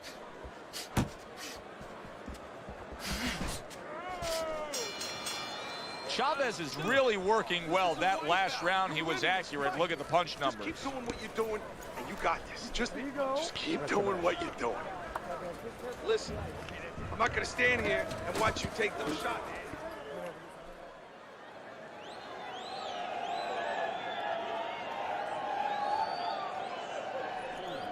You need to cover up, okay? You're leaving yourself open too much. Cover up. Listen, you're not working. You're not working on anything we worked on. You're not doubling your jab. You gotta work this game.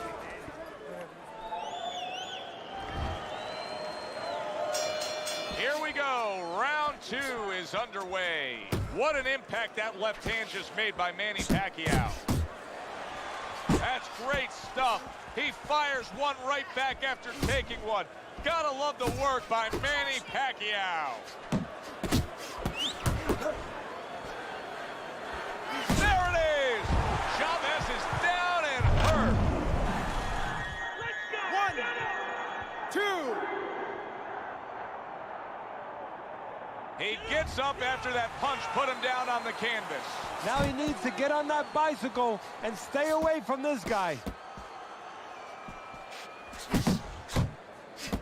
Good job staying away from the danger there. Good looking right hand after he got hit.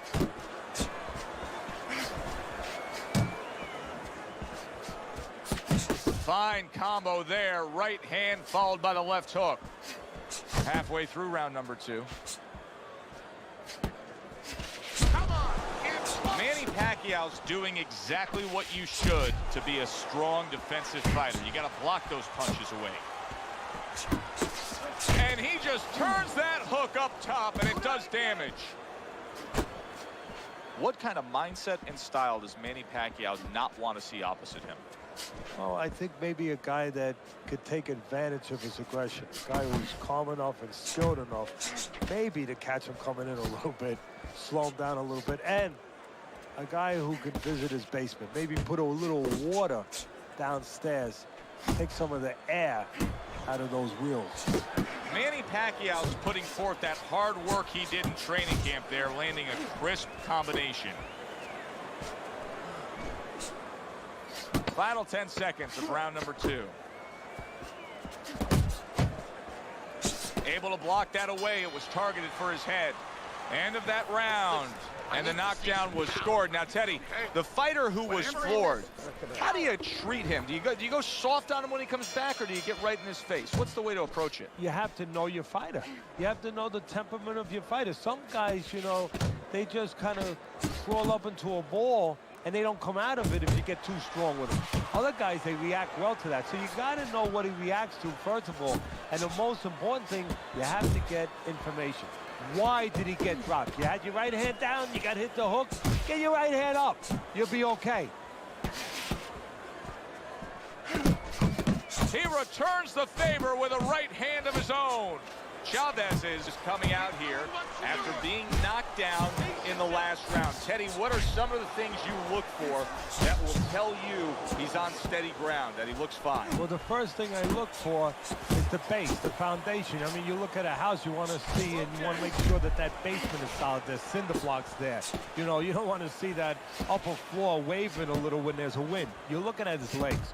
You want to make sure that they're steady, they're firm. There was a baseball umpire around. He'd call that a strikeout by Manny Pacquiao.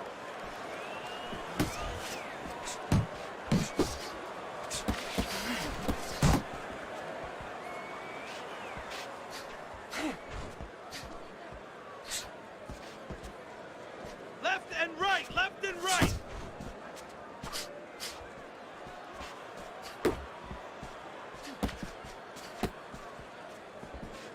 Solid straight right hand.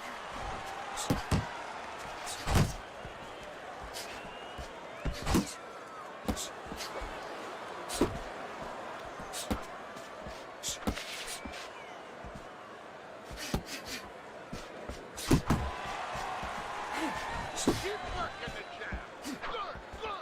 Good. 10 seconds to go in this third round.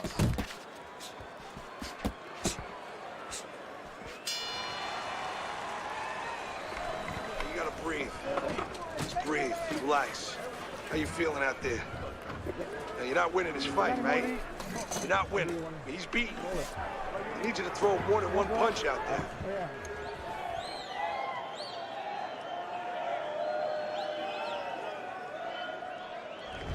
Round number 4 is underway as we look at Teddy's scorecard, and you can see what a difference the knockdown can make.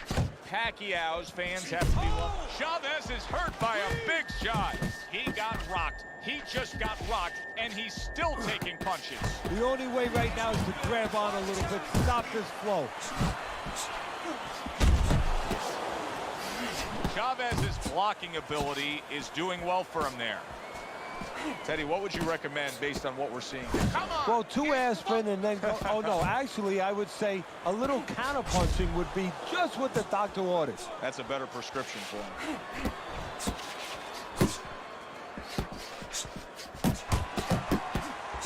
Unable to score with the hook. And now committing to that midsection as the target with the combination punching. Hey, you got to see that coming. Now let's go.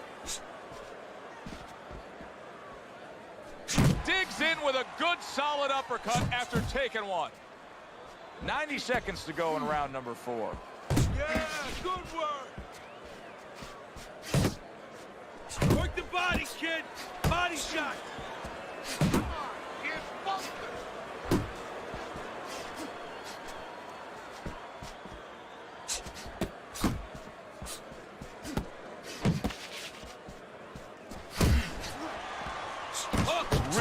work right there, landing the 2 punches in sequence by Julio Cesar Chavez.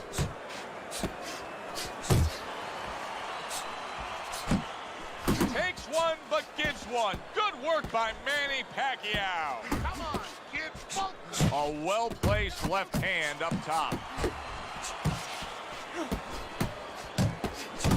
Now he's putting his punches together, the combination upstairs. Last 10 seconds. Accurate shot, straight right hand comes in. Scores up top with a left. All right, listen. You need to create more counters, okay?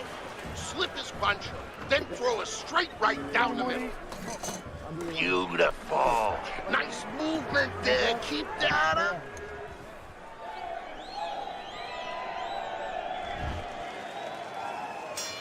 Chavez is fine.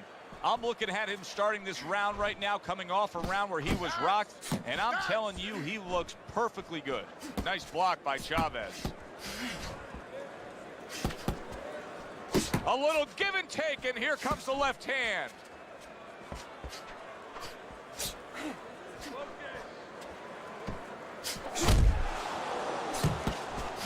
See, he's got his guard up really well that time, and it protects his head.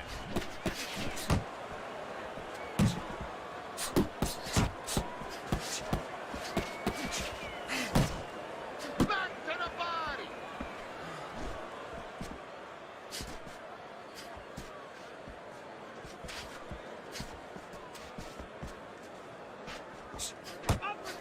Not precise at all by Julio Cesar Chavez. Good block by Julio Cesar Chavez. Halfway into round number 5 here.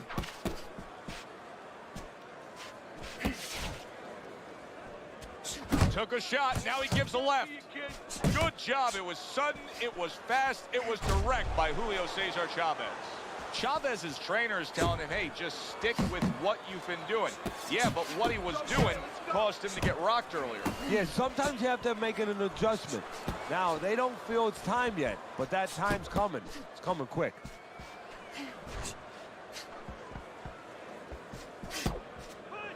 Side to side. Oh, and he returns fire with a left hand. Very accurate 2-punch combo by Julio Cesar Chavez. One. Final 10 seconds of this 5th round.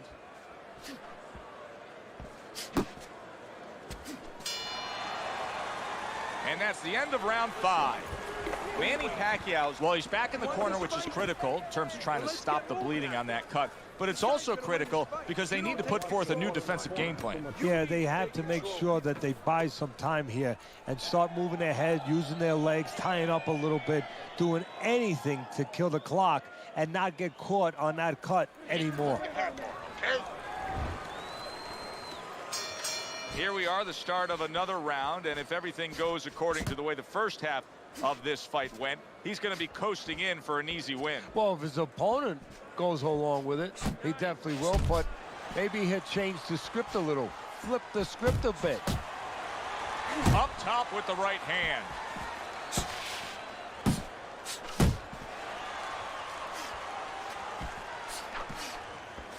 There's the headshot, but he parries it away.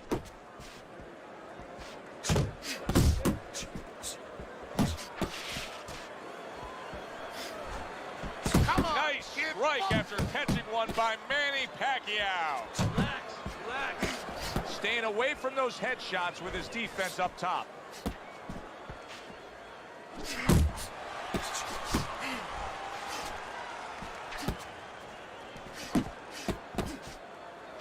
Halfway through round 6. Chavez's right hand did a nice job that time. That worked well for him.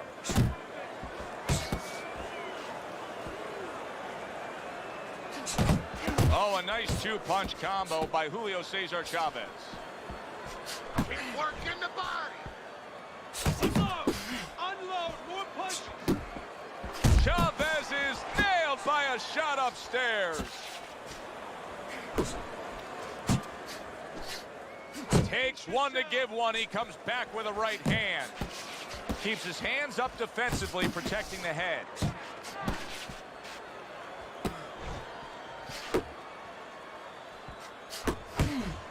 Good clean shot, returning fire. Well done by Manny Pacquiao. Working our way towards the bell. Last 10 seconds of the sixth. Good job with the old 1-2 by Julio Cesar Chavez. Well, this round comes to an end.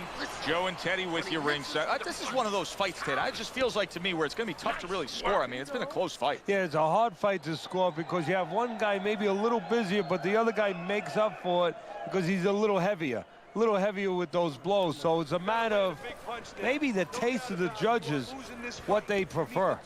And land a big shot. Look at me. Back to live action now in what has been a closely contested fight. One of those fights that somebody is still waiting to break through and be a difference maker in.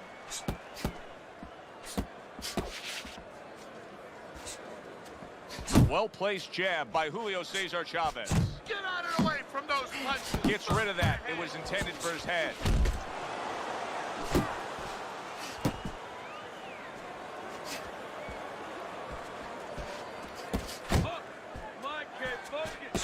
Comes right back at him with a left hand. Protecting his head well with his guard. Keep pushing. Scored well upstairs with the right hand.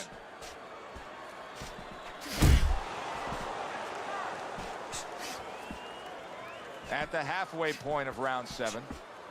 Pace yourself. How about a return to sender with the left hand? Manny Pacquiao's on the bad end of a very impressive hook up top.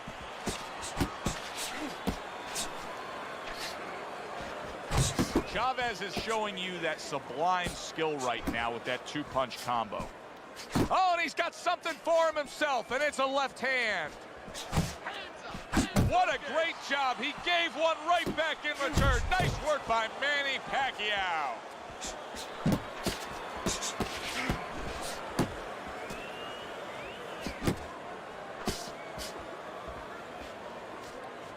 Keep working the body. Able to cover up that gut. 10 seconds to go in the 7th.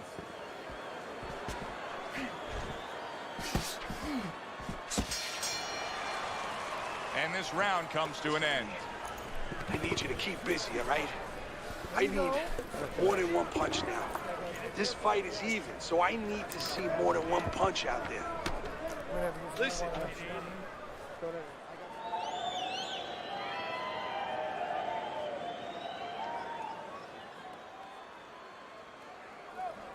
Keep your hands, all right? You have to keep your hands up. We got it. Where's your body work? Hit the body. Start of round number 8. Teddy, he does have a lead on your scorecard. Chavez has been able to do what he wants in these middle rounds, but with only a few rounds left, he cannot afford a mistake. Well, those are the rounds, you know, a lot of people call those late rounds the championship rounds. Whatever you want to call them, they're the rounds that you get tested. They're the rounds that separate people, separate ordinary fighters from top fighters. Lands flush with the 2-punch combo by Manny Pacquiao. That's an impactful right hand by Julio Cesar Chavez. Chavez is being very efficient right here. I mean, he's just picking his shots. His accuracy is through the roof. Well, that's one of the talents, and you hope is a talent of a top fighter, is his ability to pick his shots, to be calm enough to see the openings. He's seeing everything right now.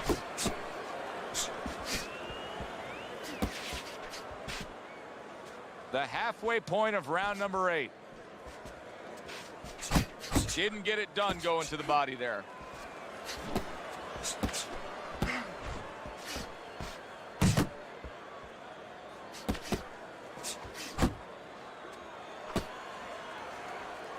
Come on, kid, focus. Blocks that blow, and then a counter uppercut.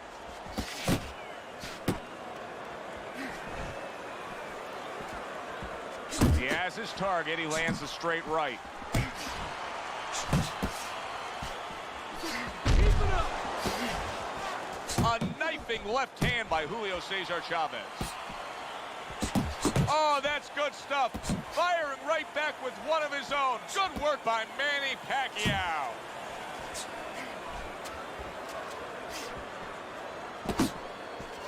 Clock counting down here in round number 8. 10 seconds to go. And this round comes to an end. Now that he's back in the corner, we get a close-up look. Pacquiao's cut even looks worse. And it's up to the fighter now, Joe, for his attitude not to change. You know, we can look at it and we can say, wow, that cut looks worse. The fans can look at it and say that. But the fighter must be steady. The same attitude as though he doesn't have a cut. Otherwise, he has no chance of winning this fight.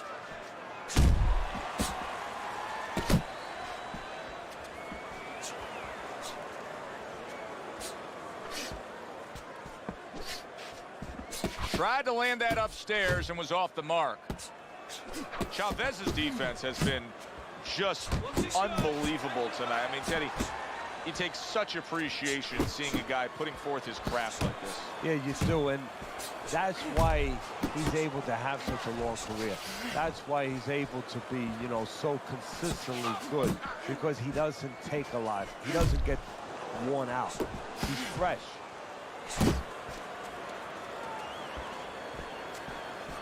That was not well targeted by Manny Pacquiao. Able to land the hook to the head.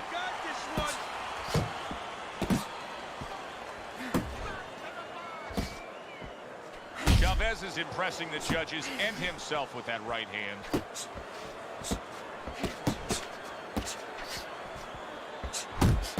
Accurate with the straight left.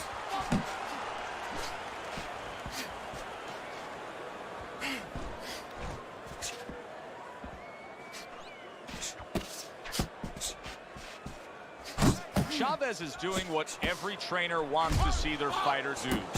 Land punches in bunches. The combination lands. Pacquiao's right in the way of that hook to the head. Oh, that had to hurt.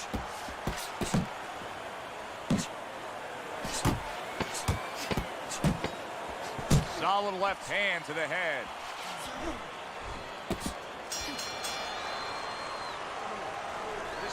He's going to get desperate here. He's going to come forward now because he has to. Be careful. Catch him when he comes forward. You gotta watch nice work. Keep it up. This guy never felt a beating like.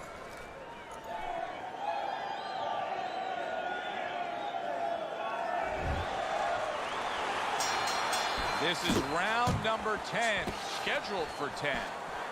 Pacquiao's got to find an answer for this because his accuracy has been well off the mark. I like the fact he's willing to throw, but he needs to land more. Yeah, he needs to calm down and think more. That's what I want to see.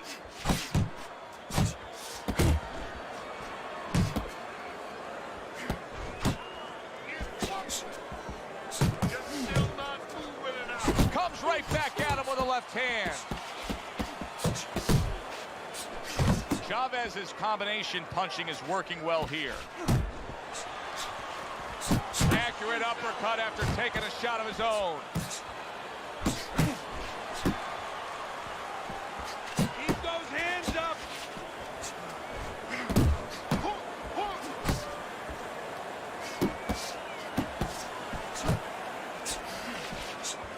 Halfway through this 10th and final round. They trade shots. He comes back with a right hand. Good double jab by Julio Cesar Chavez. Work the body. It's my shot.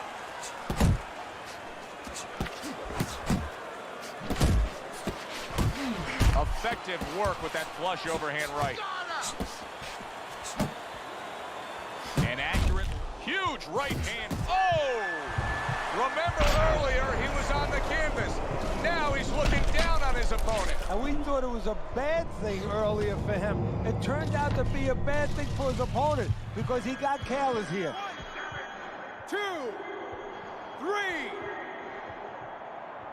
Focus.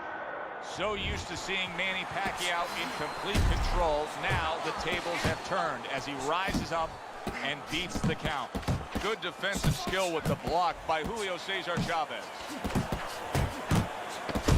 Chavez is doing well here with that two-punch combination. Big shot. Late goings here this round, and he goes down. Can he survive it? 2, 3, 4, 5. Who would have ever thought it with two guys like this, brawlers, punchers, that they would go to a decision?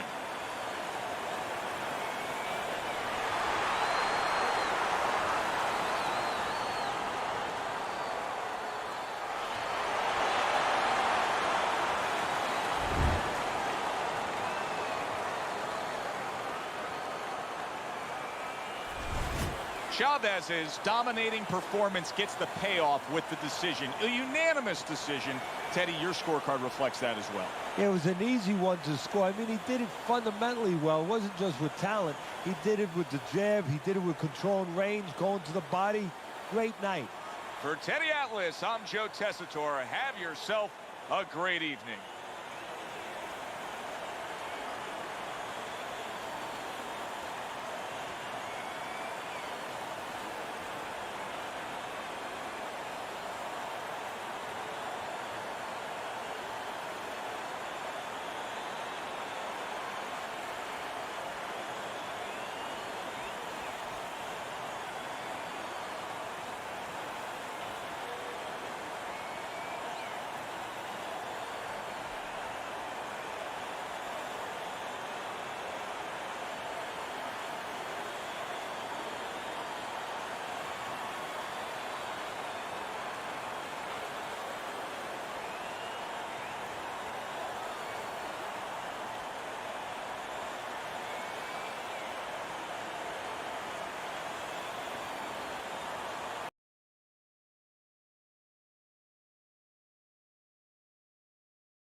Alright, y'all got my ass beat.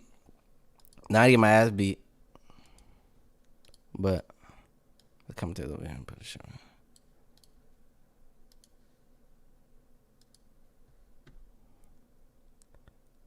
Pride of frozen oxys. Somebody tell Pryoxis to let the fucking hands go. Somebody tell Pryoxis to let his fucking hands go. It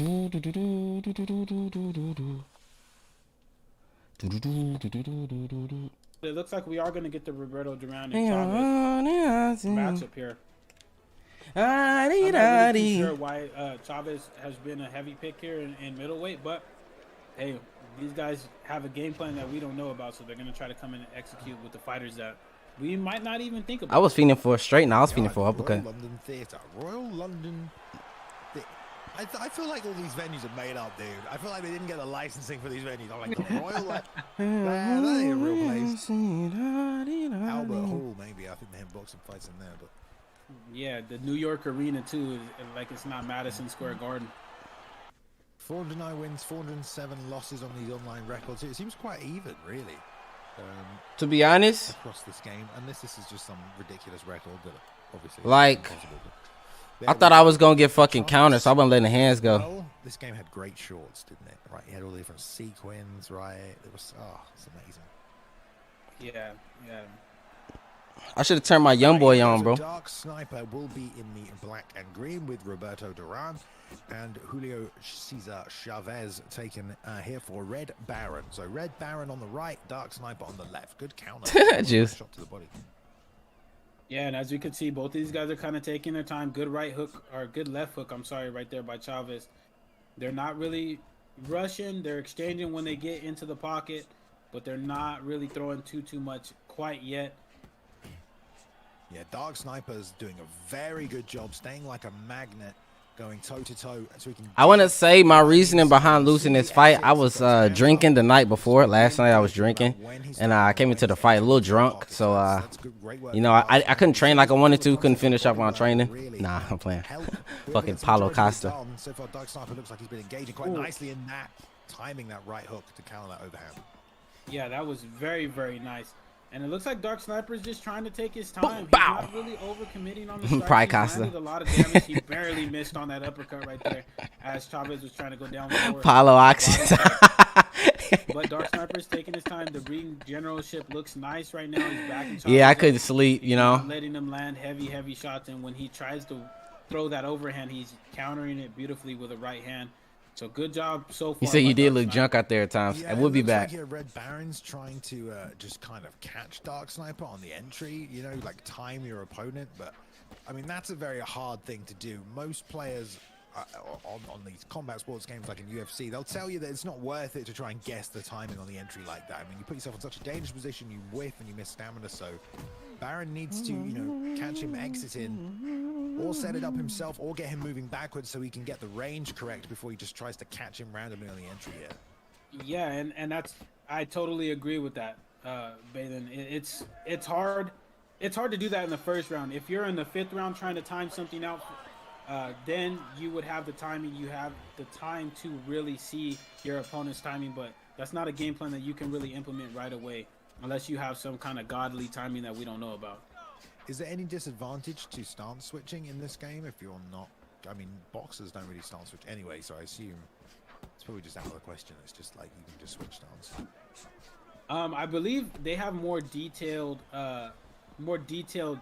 statistics like right hand and left hand, unlike we do in UFC. So that would play a little bit into the stance switch as well. But good body work right there by Red Baron. He tries to go with that overhand again, but he's whiffing, and that's going to cost him. Did the Titans really go to overtime with the Jets? Oh, they trash. Because when he misses, Dark is making him pay with the right hands on occasion, so he needs to be careful.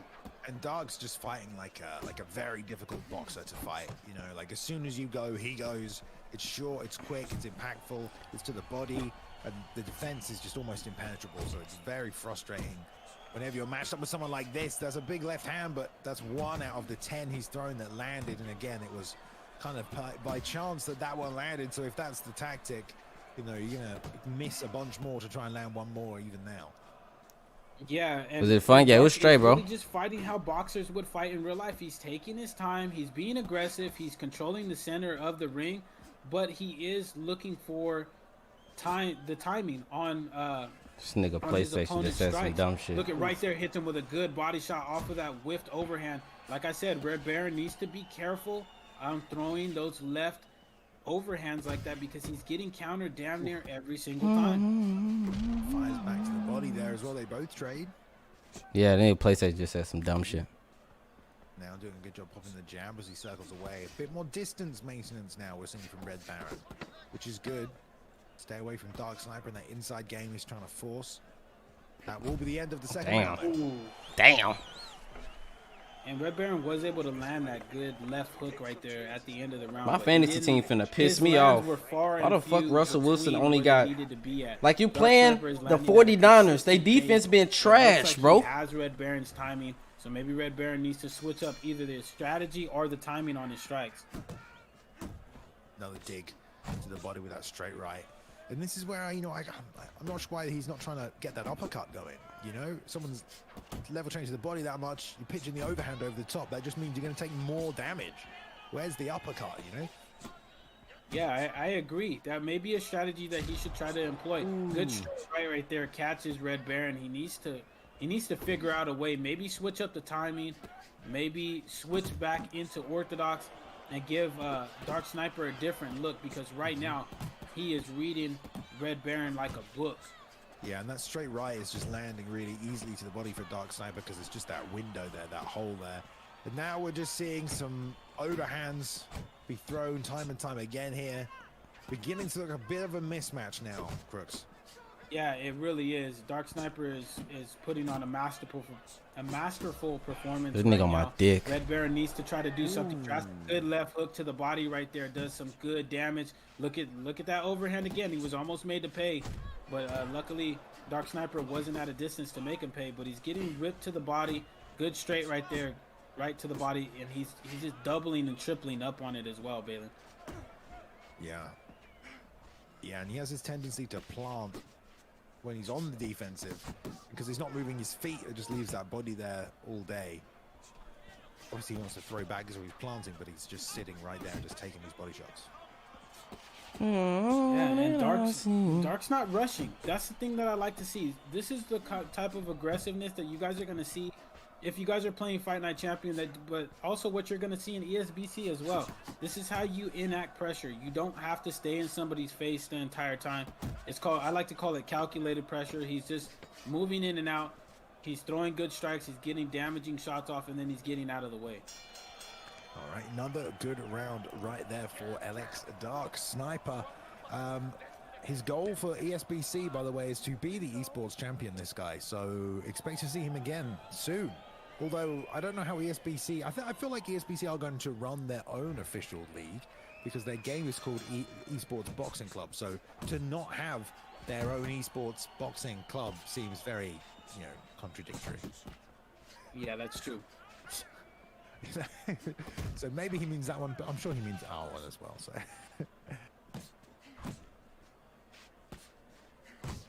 Ooh, nice roll under.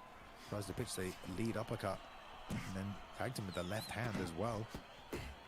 Ooh, more straight right work to the body here from Sniper, just sticking right on it. Ooh, there it is again. And there it was again. Like, Red Baron is trying to throw that overhand so much, and he's being made to pay. I would just abandon it if I was him. Look, there it is again. Another well-timed straight off of that missed overhand. It's incredible how Dark Man say has ESBC gonna be that trash. timing on that left overhand that Red Baron is throwing. Yeah, but it's also easier for him to land this straight to the body because he's throwing it from southpaw, right? If he was throwing it from orthodox, the window would still be there, but I feel like because it's southpaw, it's just like a little bit more telegraphed. It's coming from further away. It's just easier for him to read and get underneath. Have y'all played Madden? Yeah, and Dark's doing a good job again of just his ring generalship is really on point here. He's moving out at the right distance. There's that overhand again that whiffs. He wasn't made to pay, but he needs to be careful. Ooh. Man, I mean, really letting it go now is Red Baron. Oh, lovely timing. Step back, hit him with that beautiful uppercut. Baron not deterred though, still throwing, just looping these overhands over the top, and every time eating that rear uppercut to the body, Crooks. Yeah, and I feel like this skill matchup. Oh, he gets rocked right there by an uppercut. Going down to the body is Dark. He's swarming him. He's got him in that corner. Good job by Red Baron trying to survive right here. Oh, there's a straight right again, and another one flips him down. Boosh. Lovely straight right. I mean, he's not even looking at him when he landed it. Like, he's over it. That's how long he threw it. But it did the job. Got it done. Drops him. Straight back to the feet on the 2 count, though. Red Baron says on fire. We go to the end of the round. Oh, man, that's a hell of a way to end the round right there for Dark Sniper. You know his confidence has to be at an all-time high. He rocked him twice and got a knockdown. So in this 5th round, I would expect him to come out and really try to put the pressure on Red Baron here and try to get him out as soon as possible. Yep. Sniper looking composed, 84% of stamina as we move to the halfway point of the fight. Done a lot of body work. We can't see the effects of that, but I'm sure it's been adding up as well. Should be poised to almost finish this fight, you got to think, fairly soon. Yeah, if it continues the way that it's been going, I don't see Red Baron lasting too much longer. Long straight left from Red Baron here, committed to that southpaw stance for the entire contest. Ooh. lead uppercut. Oop. Sniper in no rush to get him out of there, Crooks. Ooh, yeah. And he's just picking those shots. He's staying patient. He knows that those overhands are going to come from Baron. Baron's been throwing them all fight long, Bay. And he's been being made to get countered as well. So Dark's just taking his time. He knows he's up on the scorecards. He's waiting for his opportunity to get it done. That one actually landed, so Dark needs to be very careful still. Those shots can do a lot of damage if they're landed. I mean, we can't see his stamina, but you got to admit, you got to imagine it. It's going to be empty after just like every single time just throwing that overhand and it missing. This nigga really just compared ESBC to fucking. It's got to be way down there. Look, another one that whiffs. I don't know, babe. I can't. What can Red Baron do to change up the outcome of this fight? It just looks like he's struggling to figure out a game plan. I mean, he's got to be more defensively responsible, I think. But also find a combination, something with some stopping power that's short, like the 2-3 or the 2 lead uppercut. You know, something short and sweet that he can just pop with good timing to keep Sniper off him. And maybe try and slip if he wants to set up that overhand. Maybe throw a jab before the overhand even, because right now he's just throwing it right over the top. Yeah, and he's getting countered heavy. I'm sorry. Look, a good left hook right there, a good right hook. I'm sorry, but look, he's back up in the corner, and this is where Dark got him hurt the last time. Good body hook right there. Look, misses on another overhand, and there's another one. It's crazy how much stamina I has still, even after whiffing all those shots. Oh, that's a good straight right. That could have been a knockout right there. Oh, and another one. Great timing. Jeez. The damage is adding up, though, on Dark. Look, it's at 73%, so he's eating a lot more damage than he was previously. Yep, here we go, though, over the halfway point through the round now. Red Baron has survived this long. Sniper really starting to put on it, though. Another pull down, the lead hook. Straight to the body, nice work. Ooh, really going to town now. And those body uppercuts rolls under the hook there, nice big rock. Back to the cage one more time. Red Baron still throwing though, Crooks. Yeah, he is. He's trying to gain that respect back, but it looks like Dark Sniper is starting to take the momentum in this fight. Good right hand again, punishes that overhand for like the 10th, 11th time in this fight. Yeah, he's just giving it to him. You know, he's just giving him that counter shot. He keeps taking it. I mean, he can throw more than one now on the counter. He's at that point. He doesn't need to just land this one straight. He can go, 3-4 punches after these counter shots. Yeah, oh, there's a nasty right body hook. There's another one right there as he puts Red Baron up against the ring. Now he's trying to get him in that corner. Good job by Red Baron getting off, but he's eating some massive damage here from Dark. Yeah, and now he's just working the body, working the head. Managed to pressure him right to the back of those ropes. And this is not looking good for Red Baron right here. I feel like he's going to be crumbling sooner rather than later. Another straight right. Oh, man. Oh, there's that beautifully timed straight right again, and he's in the corner. He's ripping up to the body. He's trying to go back up to the head. Red Baron is going to be able to recover here, but he needs to be careful. That damage is going to be high for the next 30 seconds. Nice cover up right there as well. Good blocking. Just not able to keep the pressure off him, which is definitely something we're finding, or we're seeing it's hard to do in this game. If someone does start to eke ahead, starts pressuring you, it's not the easiest thing to do. People fire so quickly. Got to slip, got to counter, but it is going to go to the 7 rounds somehow. Yeah, and he was able to survive that onslaught that Dark put on him. I got to give Red Baron credit, man. He's got the heart of a champion, and he's still landing at a high rate on Dark Sniper. Oof. Right back to work where we left off. Sniper pressuring. Just trying to get that straight right in again. Move beautifully laterally to the inside there as well, but wasn't able to find the counter shot. That straight's being popped to the body. Good uppercut right there by Dark. Punished that. There's that overhand again, but he wasn't able to make him pay for it. But look at where Red Baron is again. He is very, very close to the ring. He's able to circle out. Good uppercut right there, prevents him from moving too far. Nice straight right as well. One to the body. Just trying to snipe him like the Dark Sniper he is right there. Loves that straight right, been his main weapon throughout the whole fight. Now using it to set up the finish here.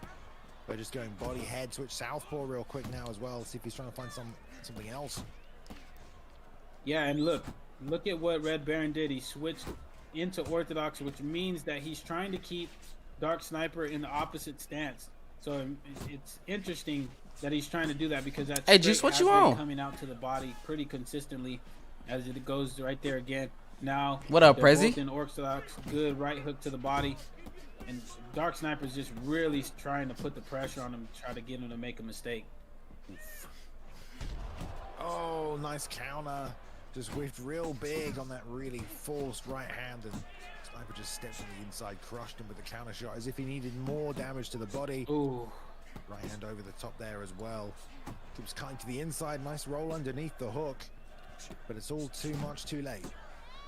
Yeah, he's eating massive damage. Not on anything, sir. But he is landing some good damage I love on that Dark nigga Sniper Juice. as well. So Sniper needs to be careful not to eat any of these overhands because he will get rocked. But he's doing a good job of pressuring them, getting on the inside, ripping those bodies, and then going up to the head with the hook. Nice work there from Dark Sniper. Another solid round of work. Did drop that second round, but that's been it so far. Oh yeah, nah, that shit was On lit, the bike, Prezi. back on the straight rights. Timing it low again here. You can see the flurries from Red Baron as he's desperately trying to land something, anything to keep him off him. But he's just not able to land anything, Crooks. Yeah, and he's being made to pay off of the whiffs that he is throwing out. I mean, those overhand whiffs, not only is he missing, but he's also getting countered to the body, to the head. Dark Sniper is just really looking on point. Good straight right there. Good straight right to the body. He's just doing work both to the head and the body. He's looking real nice, Dark Sniper right now. Yeah, I'm low here. Crushes him again with that right hand to the body. He's landed so many of these. I can't believe he's not gone down, Crooks, to be honest. I mean, it's kind of insane how many body shots he's been landing on him. He's just been eating every single one. Eats the uppercut that time as he tries to level change. Keeping their hands up now. With any of these shots, either to the head or to the body, that he hasn't gotten stunned is absolutely amazing. But Dark Sniper's putting the pressure on him. Yeah, it's fine. Ooh. Oh, all those hooks on the inside right there as well. I mean, he's throwing them. But nice job staying patient, finding the timing for the rear uppercut to the body again here. Leading now with that body hook. Baits that out with the jab. That's good work, but there's no counter behind it. Oh, and he gets rolled on the inside rear uppercut. Nice work. And now Dark Sniper going to town. Lead hook again here. Push away, straight to the body. Straight to the body again. He's still standing though, Crooks. How's this nigga still alive? And I don't know how. He just ate a nasty rear uppercut that would have put most people to sleep, but Chavez is doing a good job of being able to recover, but that damage still is going to be pretty high. So Red Baron needs to be careful. Stop winging them overhands like that. You're being made to pay, but it's going to be the end of the 8th round. Yeah, and I'm really surprised that this can go 8 rounds. I mean, it's been a very dominant performance by Dark Sniper. He's landed a lot of big shots. He's landed a lot of body shots, but apparently they are unfazing Red Baron here because he's made it all the way to the 9th round. Yeah, really, you're not lying. Oh, another sneaky lead uppercut right there. This one gets a lot closer. What's up, Juice? His own one eats another one there, though. Red Baron just not giving up till the fight is actually over. Yeah, he knows that he has Dark Sniper at high damage as well. He's trying to mount an offense, but Dark Sniper is just not having it. He's making him pay. Good straight right there. Does massive damage. Yeah, I know the Packers game. Moving his head. Good body shot right there by Red Baron. So by no means is Red Baron giving up, but Dark Sniper looks like he's in firm control of this fight here. Where's my remote? He has been. Hold on. It's right here. In the first round, still stalking forward here, straight to the body. Now coming over that lead hook. Oh, Only thrown it once, Packers though. fucking suck. Oh, You know gets what with a straight TMA left on the stands entry. for? Lead overhand almost No. cracks him, but this flurry surely will put him down. Sniper doing a good job. Damn, Shot he with that dropped- body he shot. dropped Sniper. He gets some revenge in the 9th round there. Yeah, he's able to put him down. Like we were saying earlier, that damage on Dark Sniper was very high as well. I believe it was at 80 something. So Red Baron was able to find a good shot and finally put Dark Sniper on the mat. Yes, indeed. Hell no, George. I ain't the best Sniper's UFC not very player. happy about that one. Let's see if he comes back with The a Packers mind are for ass. revenge. Kind of surprising that he got dropped that easily, considering all that Sniper's been hitting him with. You know, it's kind of surprising, but it's more about the timing in this game than it is necessarily the accumulation, especially in a short period of time. Yeah, it really is. But Dark Sniper is not taking a back step. I don't know how well this game plan is going to go out for him. If he's trying to get the win, he could just run and coast, but it looks like he's a finisher. He's trying to get out here and show Red Baron, you know what? Yes, you knocked me down, but I'm going to put you out for the count. Will he, though? Because there's 10 seconds left in this round. I think it's going to go to the judges somehow. Another straight right there lands, but he eats it, and it will go to the 10th and final round here. Sniper looking fresh-ish, still half the gas tank left. What are the chances here that you give Red Baron to win this one, Bruce? I mean, it's high. That damage is only going to recover so much, but not throwing shots like that. He got I lost with that right hand. Good uppercut right there by Sniper. Oh my. Oh, another one, but a good left right there by Red Baron. They're both going back and forth, but I feel like Red Baron obviously needs that finish, so he needs to exchange a little bit more. Again here, you know, like there's so much stress going on in the mind of Red Baron. He's just swinging anytime Dark Sniper takes a step forward, and most of the time they're out of range. Sniper can just, you know, tiptoe in and out, slide in and out. It'll just be offense, just hitting thin air, because there's a desperation, and there has been a desperation for this entire fight, really, from Red Baron. Obviously, there's a desperation now in the 10th round to get something done. But let's see if Sniper he fumbled. Who's trying to finish him. Yeah, and Sniper's being patient with it. Look at him. He's picking his shots. He's still going down to the body. He's not rushing. He's trying to slip these overhands that are coming still. Good uppercut right there on the inside by both men. But he's really just taking his time. I think he knows for a fact and for a certainty that he's got this fight won. He just needs to survive, but that doesn't mean that he's still not going for the finish. Very true. Just being cautious as he can. A minute left now in this contest. That big left overhand still being fired out. Oh, man, nice job. Slipped the lead uppercut, but just couldn't land the counter. He's a big body shot, though. Oh, there's a rear uppercut. Nice work by Sniper, finding a home for that. Even towards the end here, nice work. Headbutt. All right, that's it. Gets cracked. Low stamina. Nice liver shot. And here comes Dark Sniper with a rear uppercut. Puts him down again there, Crooks. Bam, bam, bam. 3 uppercuts. Look at that. Yeah, I know, right? That's a hell of a combo. The three piece, but an uppercut version. Yeah, but he was able to put him on the mat. Who knows if Red Baron is going to be able to recover? What time is it? 4? I But need it to looks do like something today. He Pretty is with impressive. 5 seconds. Yeah. Pretty impressive. He keeps getting up there as well. How much is left in the round, though? Less than 10. They pick away to the body. It will go to the scorecards. You also Amar. Will be a win for Dark Sniper. There, guys. Gets it done. Shows up tonight. Says he wants to be... he said 2 things before tonight. Okay. He said, number 1, he wants to be the ESBC champion. Maybe he will be. But he also said, this fight will end by me knocking my opponent out cold. Unfortunately, that one didn't happen. So, Did you win? Nah, I lost, bro. I not lost a that decision. I don't think they're Crooks. But still, a great fight, great performance nonetheless. Appreciate the showcasing of some Fight Night Championship, you know, meta level boxing. It was a good contest. Yeah, it really was. And it was a great performance by Dark Sniper. I mean, he got put on the canvas once, but he looked very Beating very your good. meat He had a great is game not plan productive. up until that Shout out knockdown, Jay. even after Hey, this he next fight decided finna that be champion day. disgusting. I look forward to seeing Finna be disgusting. what he does in ESBC, and hopefully he's able to become the ESBC champion. I mean, the guy is well on his way. His knowledge and his skill level looks up there for what a champion would be. All right. Well, speaking of champions, we have 2 now.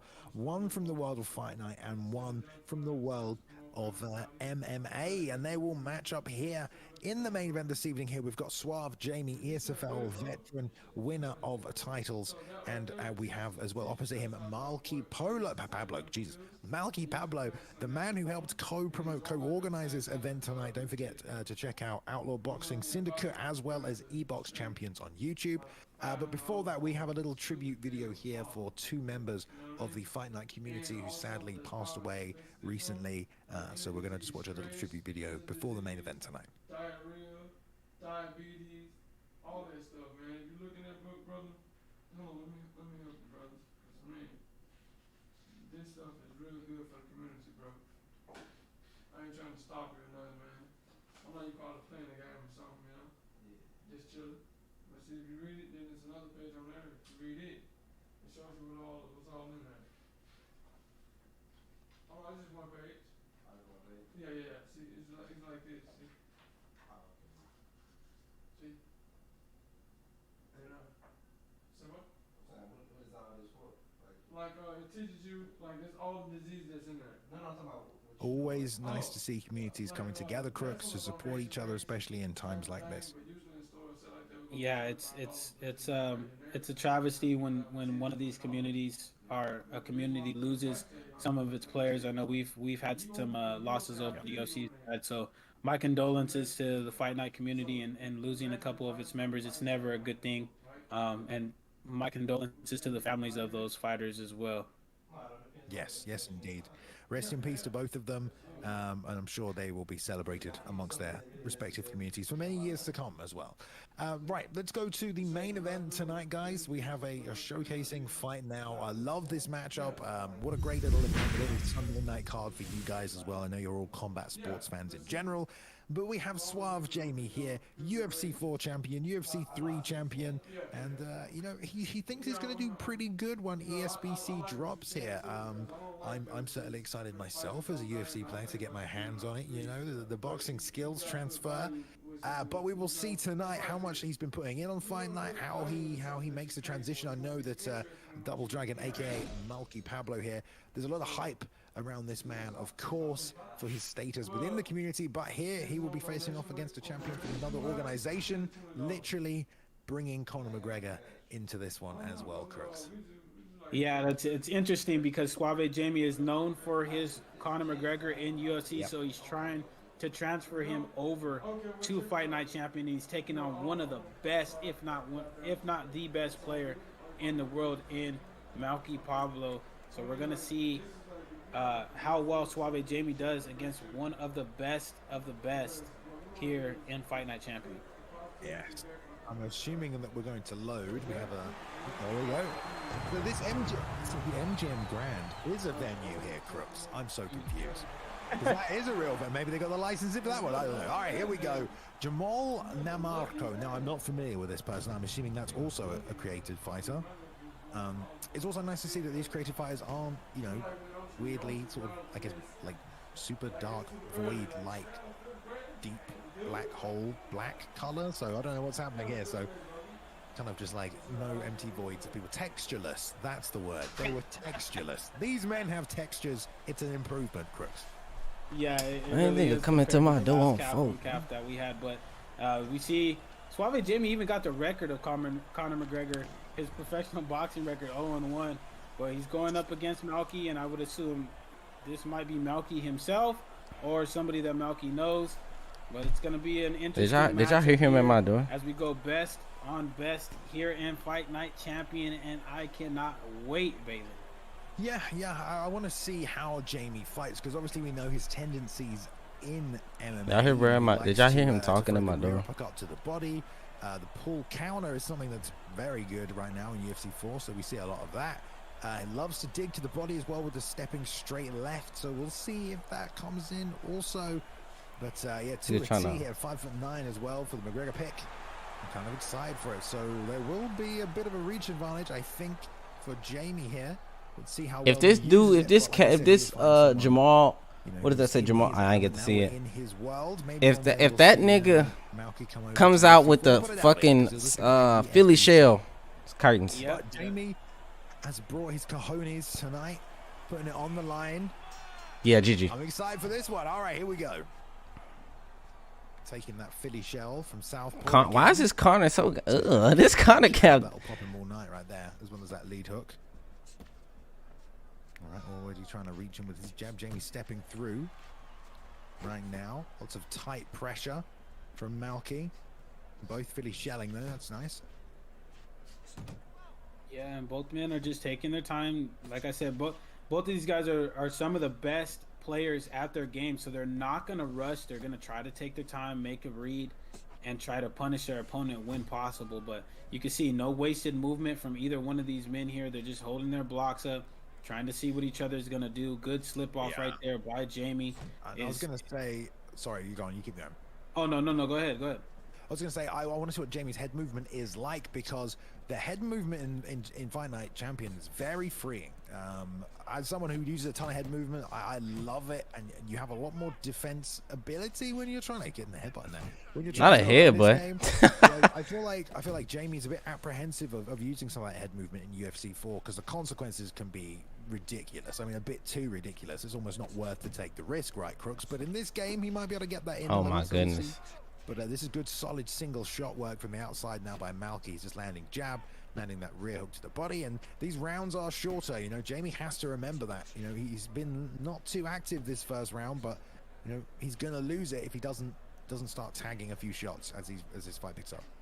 Yes, I totally agree. But unlike in UFC 4, Jamie doesn't have to worry about getting leg kicked or getting taken down, so he can move his head more freely here than he can in UFC 4. So I would assume we're going to see a little bit more head movement from him. He's landed a couple of good shots, but Malky is really putting the pressure on him, landing some good shots of his own. Tries to rip to the body there, but they both whiff on their strikes. And overall, oh, hey, Jamie fuck around won that round. I don't know who I would give that one to. That was a beautiful jab left hook though, right at the end. That's that UFC 4 jab left hook right there. We saw he snuck that through perfectly. I'd love to see a little more lead hand work from both guys if they're both clearly showing, right? That'll come around the side. But yeah, I agree with you, Crooks. Very close round. I would probably lean towards Malky. Hey, the package just scored again? I didn't even see it. Landed a couple more shots. I think Jamie maybe landed the harder punches. Yeah, I would say that last combo was probably the best combination of the first round, but Malky was pressing the pace a little bit better. He was definitely controlling the center of the ring a little bit more, so I'd have to give the first round to Malky. All right, let's see if there's any adjustments after that first feeling out process. Jamie keeping that going. Oh my! Hey, look at that! He trying to do the same combo he ended the round with. Malky had the counter straight right, just loaded, ready to go. So great work by Malky. Double change to the body. Big whiff on the lead hand there. Tries to sneak the liver shot in and circle off. Jamie double missing on that uppercut right there. Good work. Just stepping slightly to the outside of it. Yeah, and Malky's doing a good job. Look, he's making the reads, like you said, on that jab lead. That jab. Oh man! Oh, look at the body work right Here we go. Malky. He's really starting to find his rhythm. He's getting a read on what Jamie's trying to do. Now Jamie needs to make those in-game adjustments that we were talking about in the earlier fights, and he's very, very good at it. So right there, he caught him with a good left hook. But he's already adjusting, right? Like he was trying to counter, and now he's gone into he was trying to lead the dance basically, and he was getting tagged on the counter shots. Now he's waiting. Now he's letting Malky lead a little bit more because he realized he was just whiffing on everything. So already Jamie making that adjustment you called for there, Chris. Yeah, and the thing is about it is when you're fighting somebody that's kind of trying to counter strike you, this is why some of Anderson Silva's title defenses, the worst ones were when people did not lead the dance against him. I mean, you would see it every once in a while. So you can see Suave Jamie's not trying to lead the dance. He knows that Melky's trying to counter him, so he's not gonna continually put himself in harm's way if he doesn't have to. Yeah, you just about disrupting rhythms sometimes as well, you know, disrupting patterns and just mixing up the tempo, the pace of the fight, just hitting the reset button, and that can cause all kinds of things to happen. That can open up new avenues of attack, that can help you read your opponent's weapons. But if you're going to play the counter-punching game, you can't get frozen in there. You do have to land a little, and I think that's what's winning these rounds right now for Malky. It's like it's even, but he's just landing a couple more shots each round. Yeah, that's kind of really McGregor what calf. I would say outpointing Jamie right now. He's gonna try to get ahead up in the rounds, and then Jamie's gonna have to try to get a finish, and that's when I think Malky's gonna try to do most of his work. Oh, good body shots. Were they both counter body shots, or did that leaping hook land? No, they were both counter body shots. Oh, right. And here we go, Jamie again, like we said, trying to lead the dance, getting countered. We can definitely tell. Oh, is there a disconnection or a controller problem? that animation for the disconnect was pretty funny. Oh, straight to the body there. Malky doesn't care. But yeah, anytime Jamie tries to lead the dance here, you know, Malky's head movement is on point. He's seen these weapons come at him millions of times. And it's just about setting the tempo, isn't it, really? You dictate and set your presence at the start of the round, and then you make your opponent work to take it off you. then that's what Jamie's having to do right now. He's having to take these rounds away from Malky, and Malky's just being too slick defensively to let that happen. Yeah, Malky's not just giving him opportunities. Everything that Suave Jamie is gonna land, he's gonna have to work for, especially against a pro in another game. This is not UFC 4, like we said. This is not Jamie's area of expertise. This is Malky's world, and Suave Jamie is just visiting it, trying to get something out of it. Yeah, he's mixing up the combinations now and going 4 pieces. You can tell he's just trying to land something. But Malky's just there with the counters every single time. And Jamie knows that if he doesn't throw, he's going to lose his rounds anyway, because the activity from Malky is just consistent enough to edge them out every single time. So it's a very tough strategy to fight against. Yeah, it really Hop really back is. on the ESBC, Prezi? How you gonna hop back on the game you ain't he's- played? He's mounting mean, an offense, but Fight he's Night? very sound defensively. So if he knows you're gonna try to exchange back, he'll just pop himself either out of the way or move laterally to get away from your strikes. Another beautifully timed body shot, Suave Jamie right there. Oof. A left hand for Jamie, but yeah, Malky did a great job entering down the inside. Oh, big straight right to finish as well. Yeah, Malky's accuracy very high tonight as well. Did give that first round to Jamie though, so it is 2 rounds to 1 right now. But one of those was a 10-8. At least that's one scorecard opinion, not all 3. We'll see what the actual scorecards will be at the end, or maybe we won't. Yeah, but Yeah, I see that. You see starting that? to apply the pressure a little bit. He's starting to be a little more active with his strikes. So now it's going to be Jamie's time to try to release some strikes, try to get some good counter Nah, it's too strikes late, in. Prezi. We already He's caught doing a you. good We job already of caught popping your that straight your out as cap. well so far. He is indeed. Yeah, Jamie has to find a different strategy here. You know, if, See that, Prezi? You feel me? Charging with your normal like combos, trying to set them up from range isn't working. It then took. what It took. else Oh can my Jamie do? goodness. Can he try and make it an inside fight? Because he's still entering all of these. Yeah, I fought. I already combinations lost. from It was a the good ass outside. fight What though. if he tries to step I lost a toe to decision. toe? I imagine he'll just get hit more. Oh my most likely. goodness.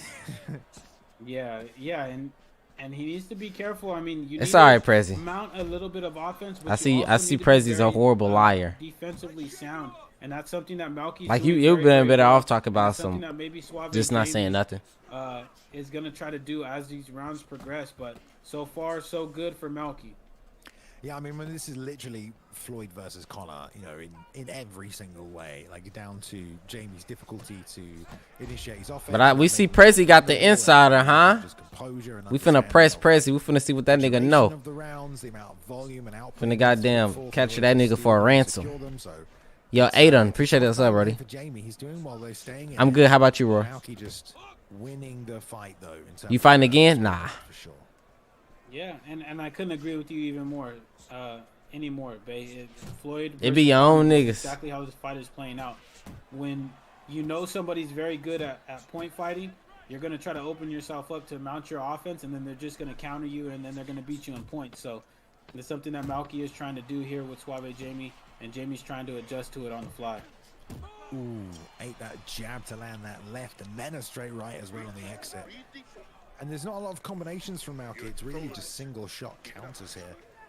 Just doing a great job, guys. You see what I mean? Now Prezi gonna be quiet now. See how I give him a tip? I done played because he's too worried about getting slipped. I done goddamn played with this nigga Prezi mine. Now he ain't gonna type nothing because I see he might feel not type nothing. He ain't gonna type nothing. Jamie just in a really tough spot right now.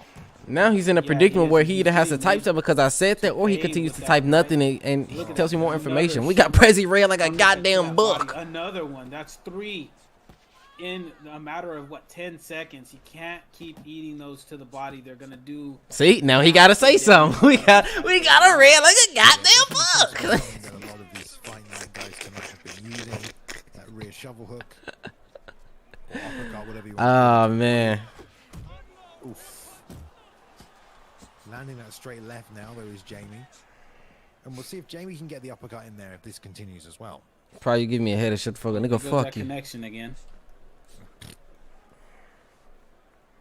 I guess this is just like a connection to the server. Jamie just putting it on anyway. Nice liver shot counter though. Great work on the exit. Yeah, Malky's doing a good job. He's moving. He's not taking too many. Did Malky too much play damage. yet? Ooh, another good right. Fanatico, hand he right playing there. right Next now. to Jamie's block. The connection's Hello? becoming a little bit of an issue, but we are back. Malky looks like he's starting to get a little more comfortable with what Jamie's giving him. here in this Oh my fight. goodness gracious. Big roll under and right hook to the body. As well, nicely a rear uppercut there. And another one tries to fire through. Slip off to the outside. Malky just looking smooth right now, just staying right on the end of these punches. Knows he's already putting enough forth to win this round, so doesn't have to overcommit or close the space. It's beautiful timing on the rear uppercut right there, right as that jab came out, but didn't land it. And Malky's very good at firing off. If Green Bay as lose to well. Pittsburgh, I know something. Yeah, he is. He's really mixing up his timing very, very, very well. I like it. Jamie's doing a good job of landing his jabs. I feel like if he would switch up to the jab, good left hook right there, landed on Malky. If he would just throw a little more jabs instead of opening himself up with hooks or the uppercuts, I feel like he would be doing a little bit better. But that's the end of that round. Got hit big there at the end, trying like a little slide back karate. Straight punch, got clipped. Into round 6 now, though. Halfway point coming up. You got to think Malky is ahead now. 4 rounds, possibly 5 rounds to 1. Yeah. Jamie's probably proud of what he's been able to achieve so far, but if you're Jamie, you got to feel like you do want to land some offense on this guy. You know, you want to make it competitive. Well, let me tell you, Jamie is a super competitor, and I don't think he is by any means happy with how this fight is going. But there's only so much that you can do, especially against somebody like Malky, who's one of the best players in the world, and he's really proving it right now. Nice. Jamie getting back to that head movement we talked about at the start, which he really did have on point, at least initially. He looked very good with it, moving laterally as well. Adjustment to the body shot, though, from Malky. Yeah, there again, the rear uppercut to the body. You can tell if that head movement's coming out, that's where he's going to go. And Jamie's firing back his own uppercuts, trying to catch him as he level changes, but he's just not able to time it or make contact. And now we've changed rhythm again. Yeah, and he's trying. He's responding with some good stuff. It's just few and far between when he's getting his opportunities to do that. And Malky is just really point fighting him. He's doing a great job slipping. He fires the left hand time and time again, but it's just not landing. Also, that slide back now for Jamie, that's working nicely. Got himself out of the pocket right there. They trade. Oh, beautiful timing right there.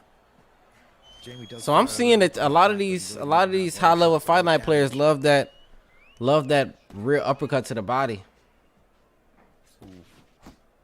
Oh, he almost was made to pay off of that miss with the left hand. Oh, almost landed that left hook. Jamie's not out of this fight. He's still trying to land. He's not going to give up.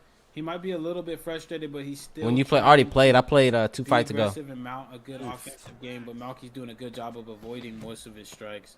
Ah, man, I would almost give this round to Jamie, but Malky's done such good work with those body shots that it's going to be tough. I think it's probably going the way of Malky again. He's hurt. Yeah, I'm not sure. Malky's just doing a lot more damage than Jamie. How about right uppercut to the body? I'd have to give that one to Malky as well. Oh, another slip after that double jab. Just goes to the outside, right hand comes right down the middle.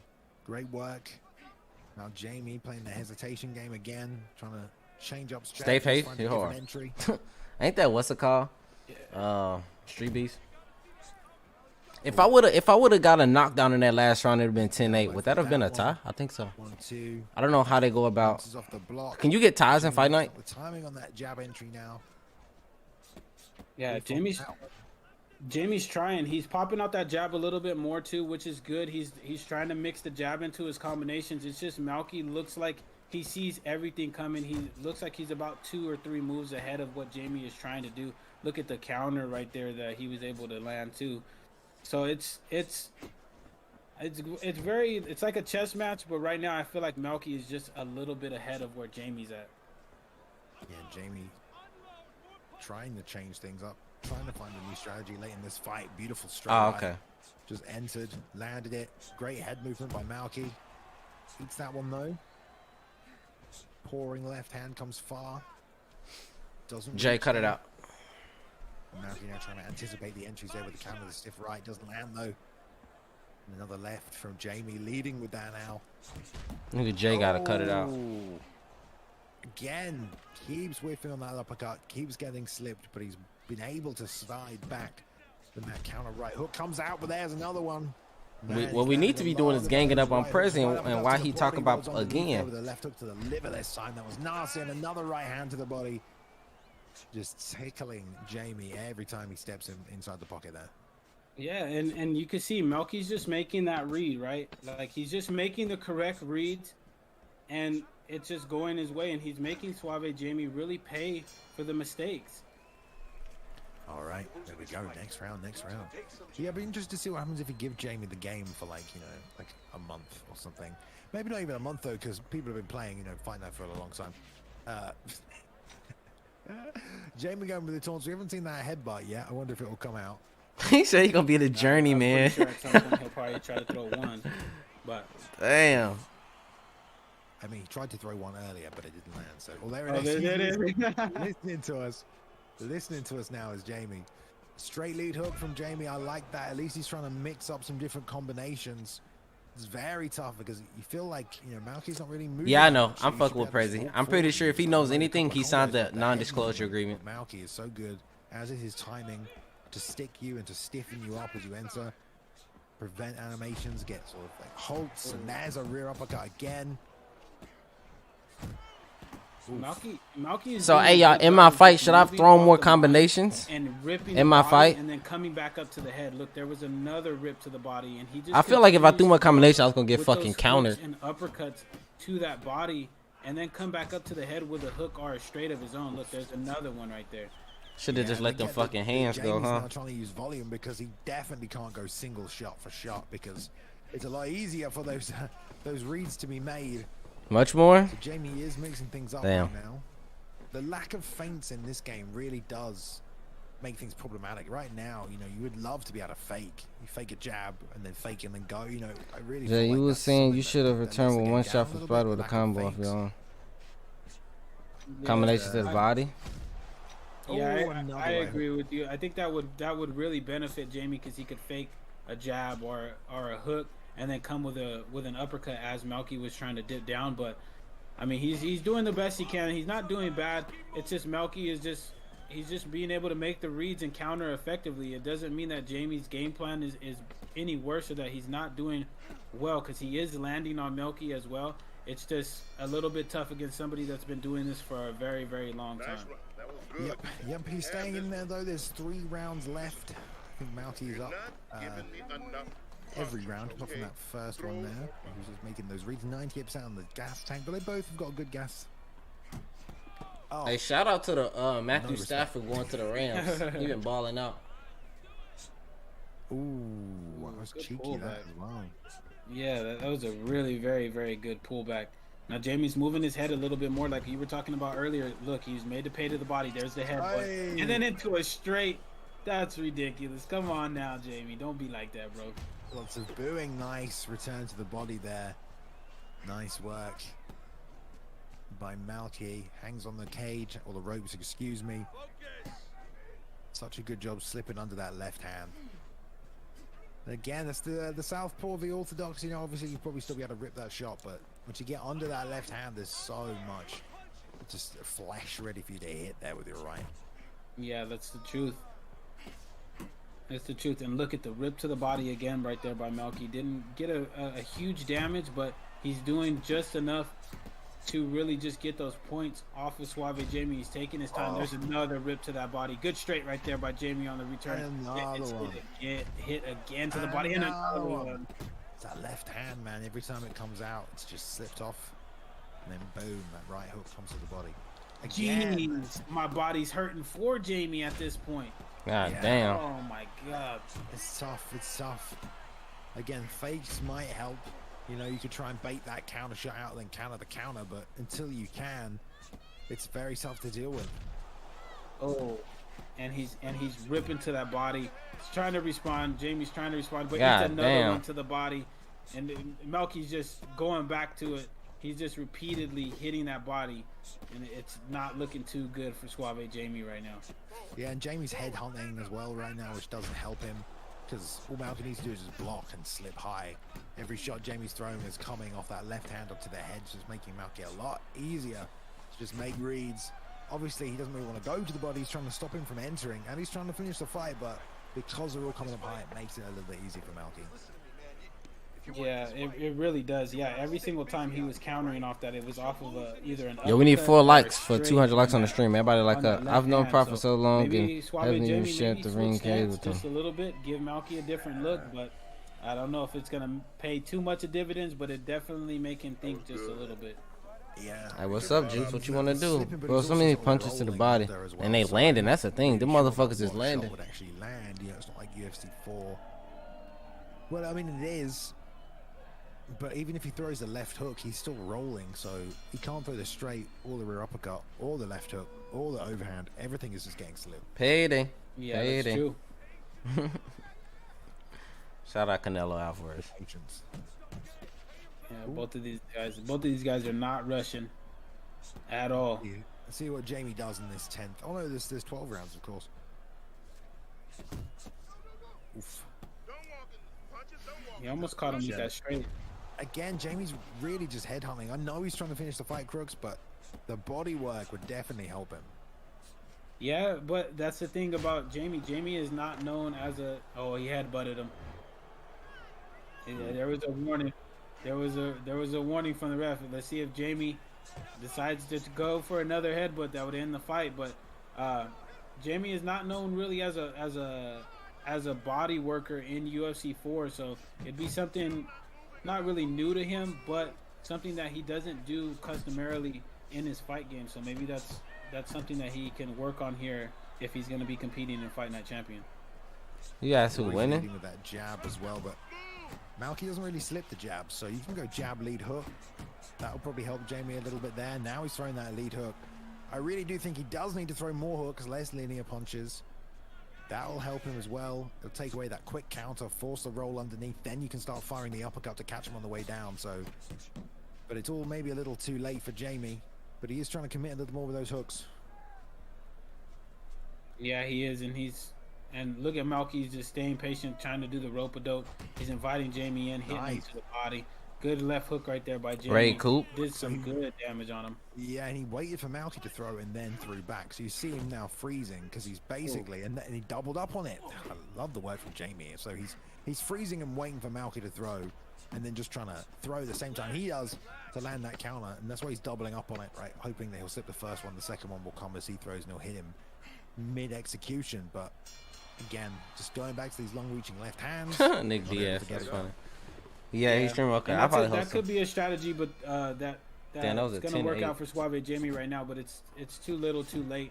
Malky is ahead, quite big in round. So, oh, there's another body shot, rips him God again damn. with that counter body hook, and just did massive damage. Yeah, it seems to be a very meta shot, that one. Rear uppercut to the body. We've seen basically everyone use it tonight. Doing a good job adjustment there, though. Getting the blocks going nicely. Just not entirely sure the best way to go about initiating his own offense. Yeah, I'm not sure. I mean, he's still trying. He's been able to land some straights, but that body shot is coming Man in said heavy top now. It's 65,000. doing massive damage. So Jamie's Man, gonna be a little bit more garbage. tentative than he has been in the past. Yeah, I don't blame him for sure. You know, we can see how difficult it is to deal with Malky in there right now. Yeah, Malky's looking absolutely great right now, especially with his body shots. And he keeps going down. Jamie's just standing in the corner now. It looks like he might try to throw an uppercut to the head as Malky is dipping down, but he's just blocking right now. There's the uppercut, but he whiffs on it. Yeah, and if he's going to sit and wait for it again, I bet he's probably just going to get slipped. So, we'll see.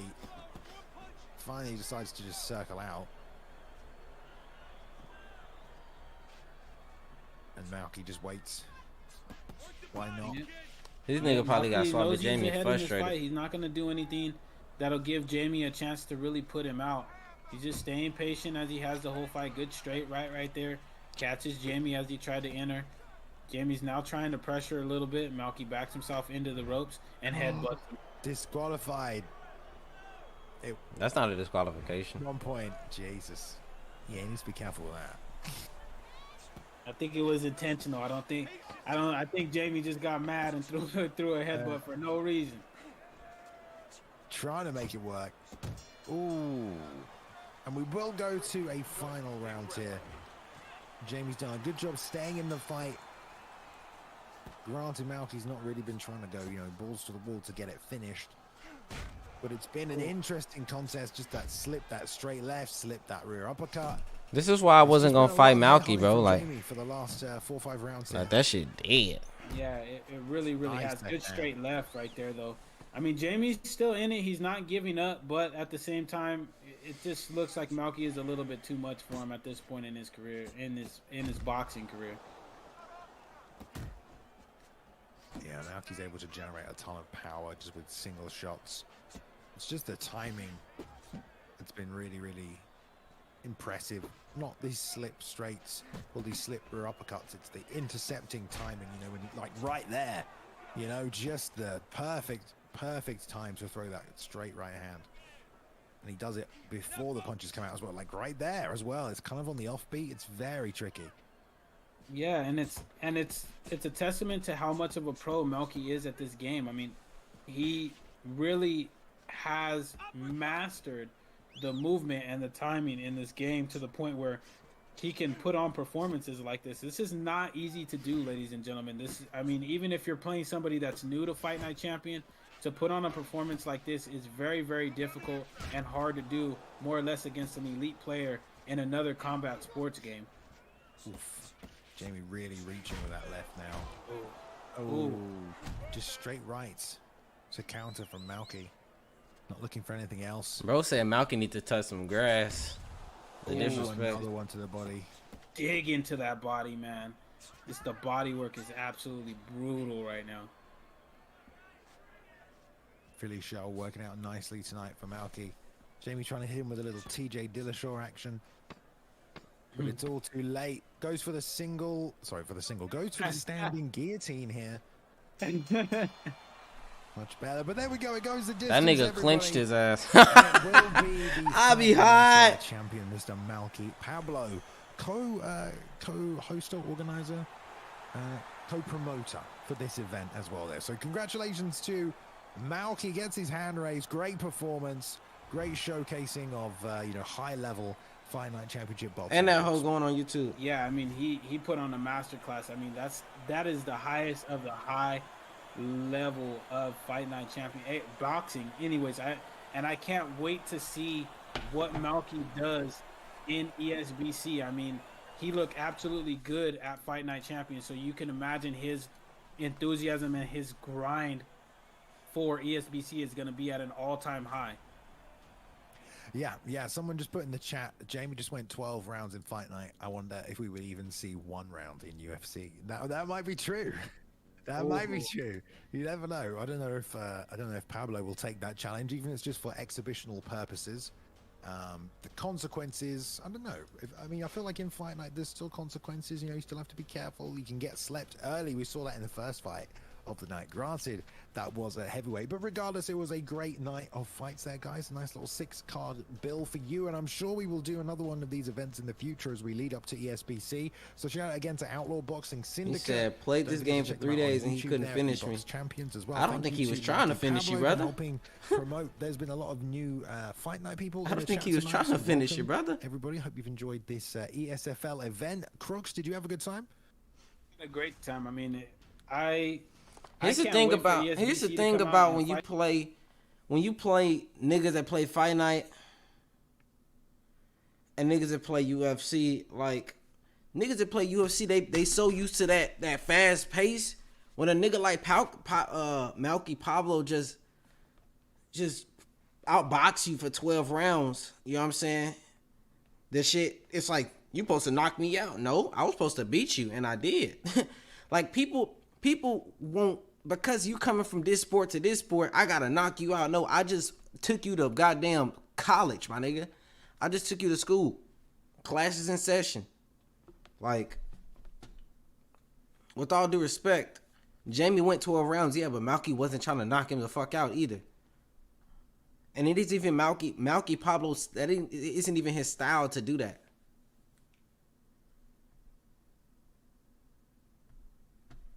Like, that isn't Malky Pablo's style to do that. Fadenator Holloway is taking on Blake Tyler. Look at that one. What a fight that will be. We've got Dirty Dave down there as well. There's Harambe Spider back against Killer Jake. Just a really stacked card for you next Saturday. ESFL 127, October 9th. Same time as before, 8 o'clock in the UK. 3 p.m.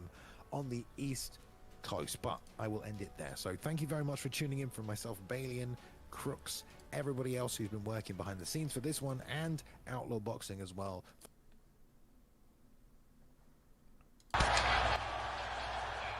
Alright, y'all, I'm finna host my boy Coop. Y'all pull up on him and drop him a follow, man. He don't stream often. You know what I'm saying? He got 4 viewers. I need y'all boys to pull up and show my man some love, man. Y'all ain't gotta stay there, but at least pull up and show him some love. I'll be back later though with another stream. Yeah. You don't like when a nigga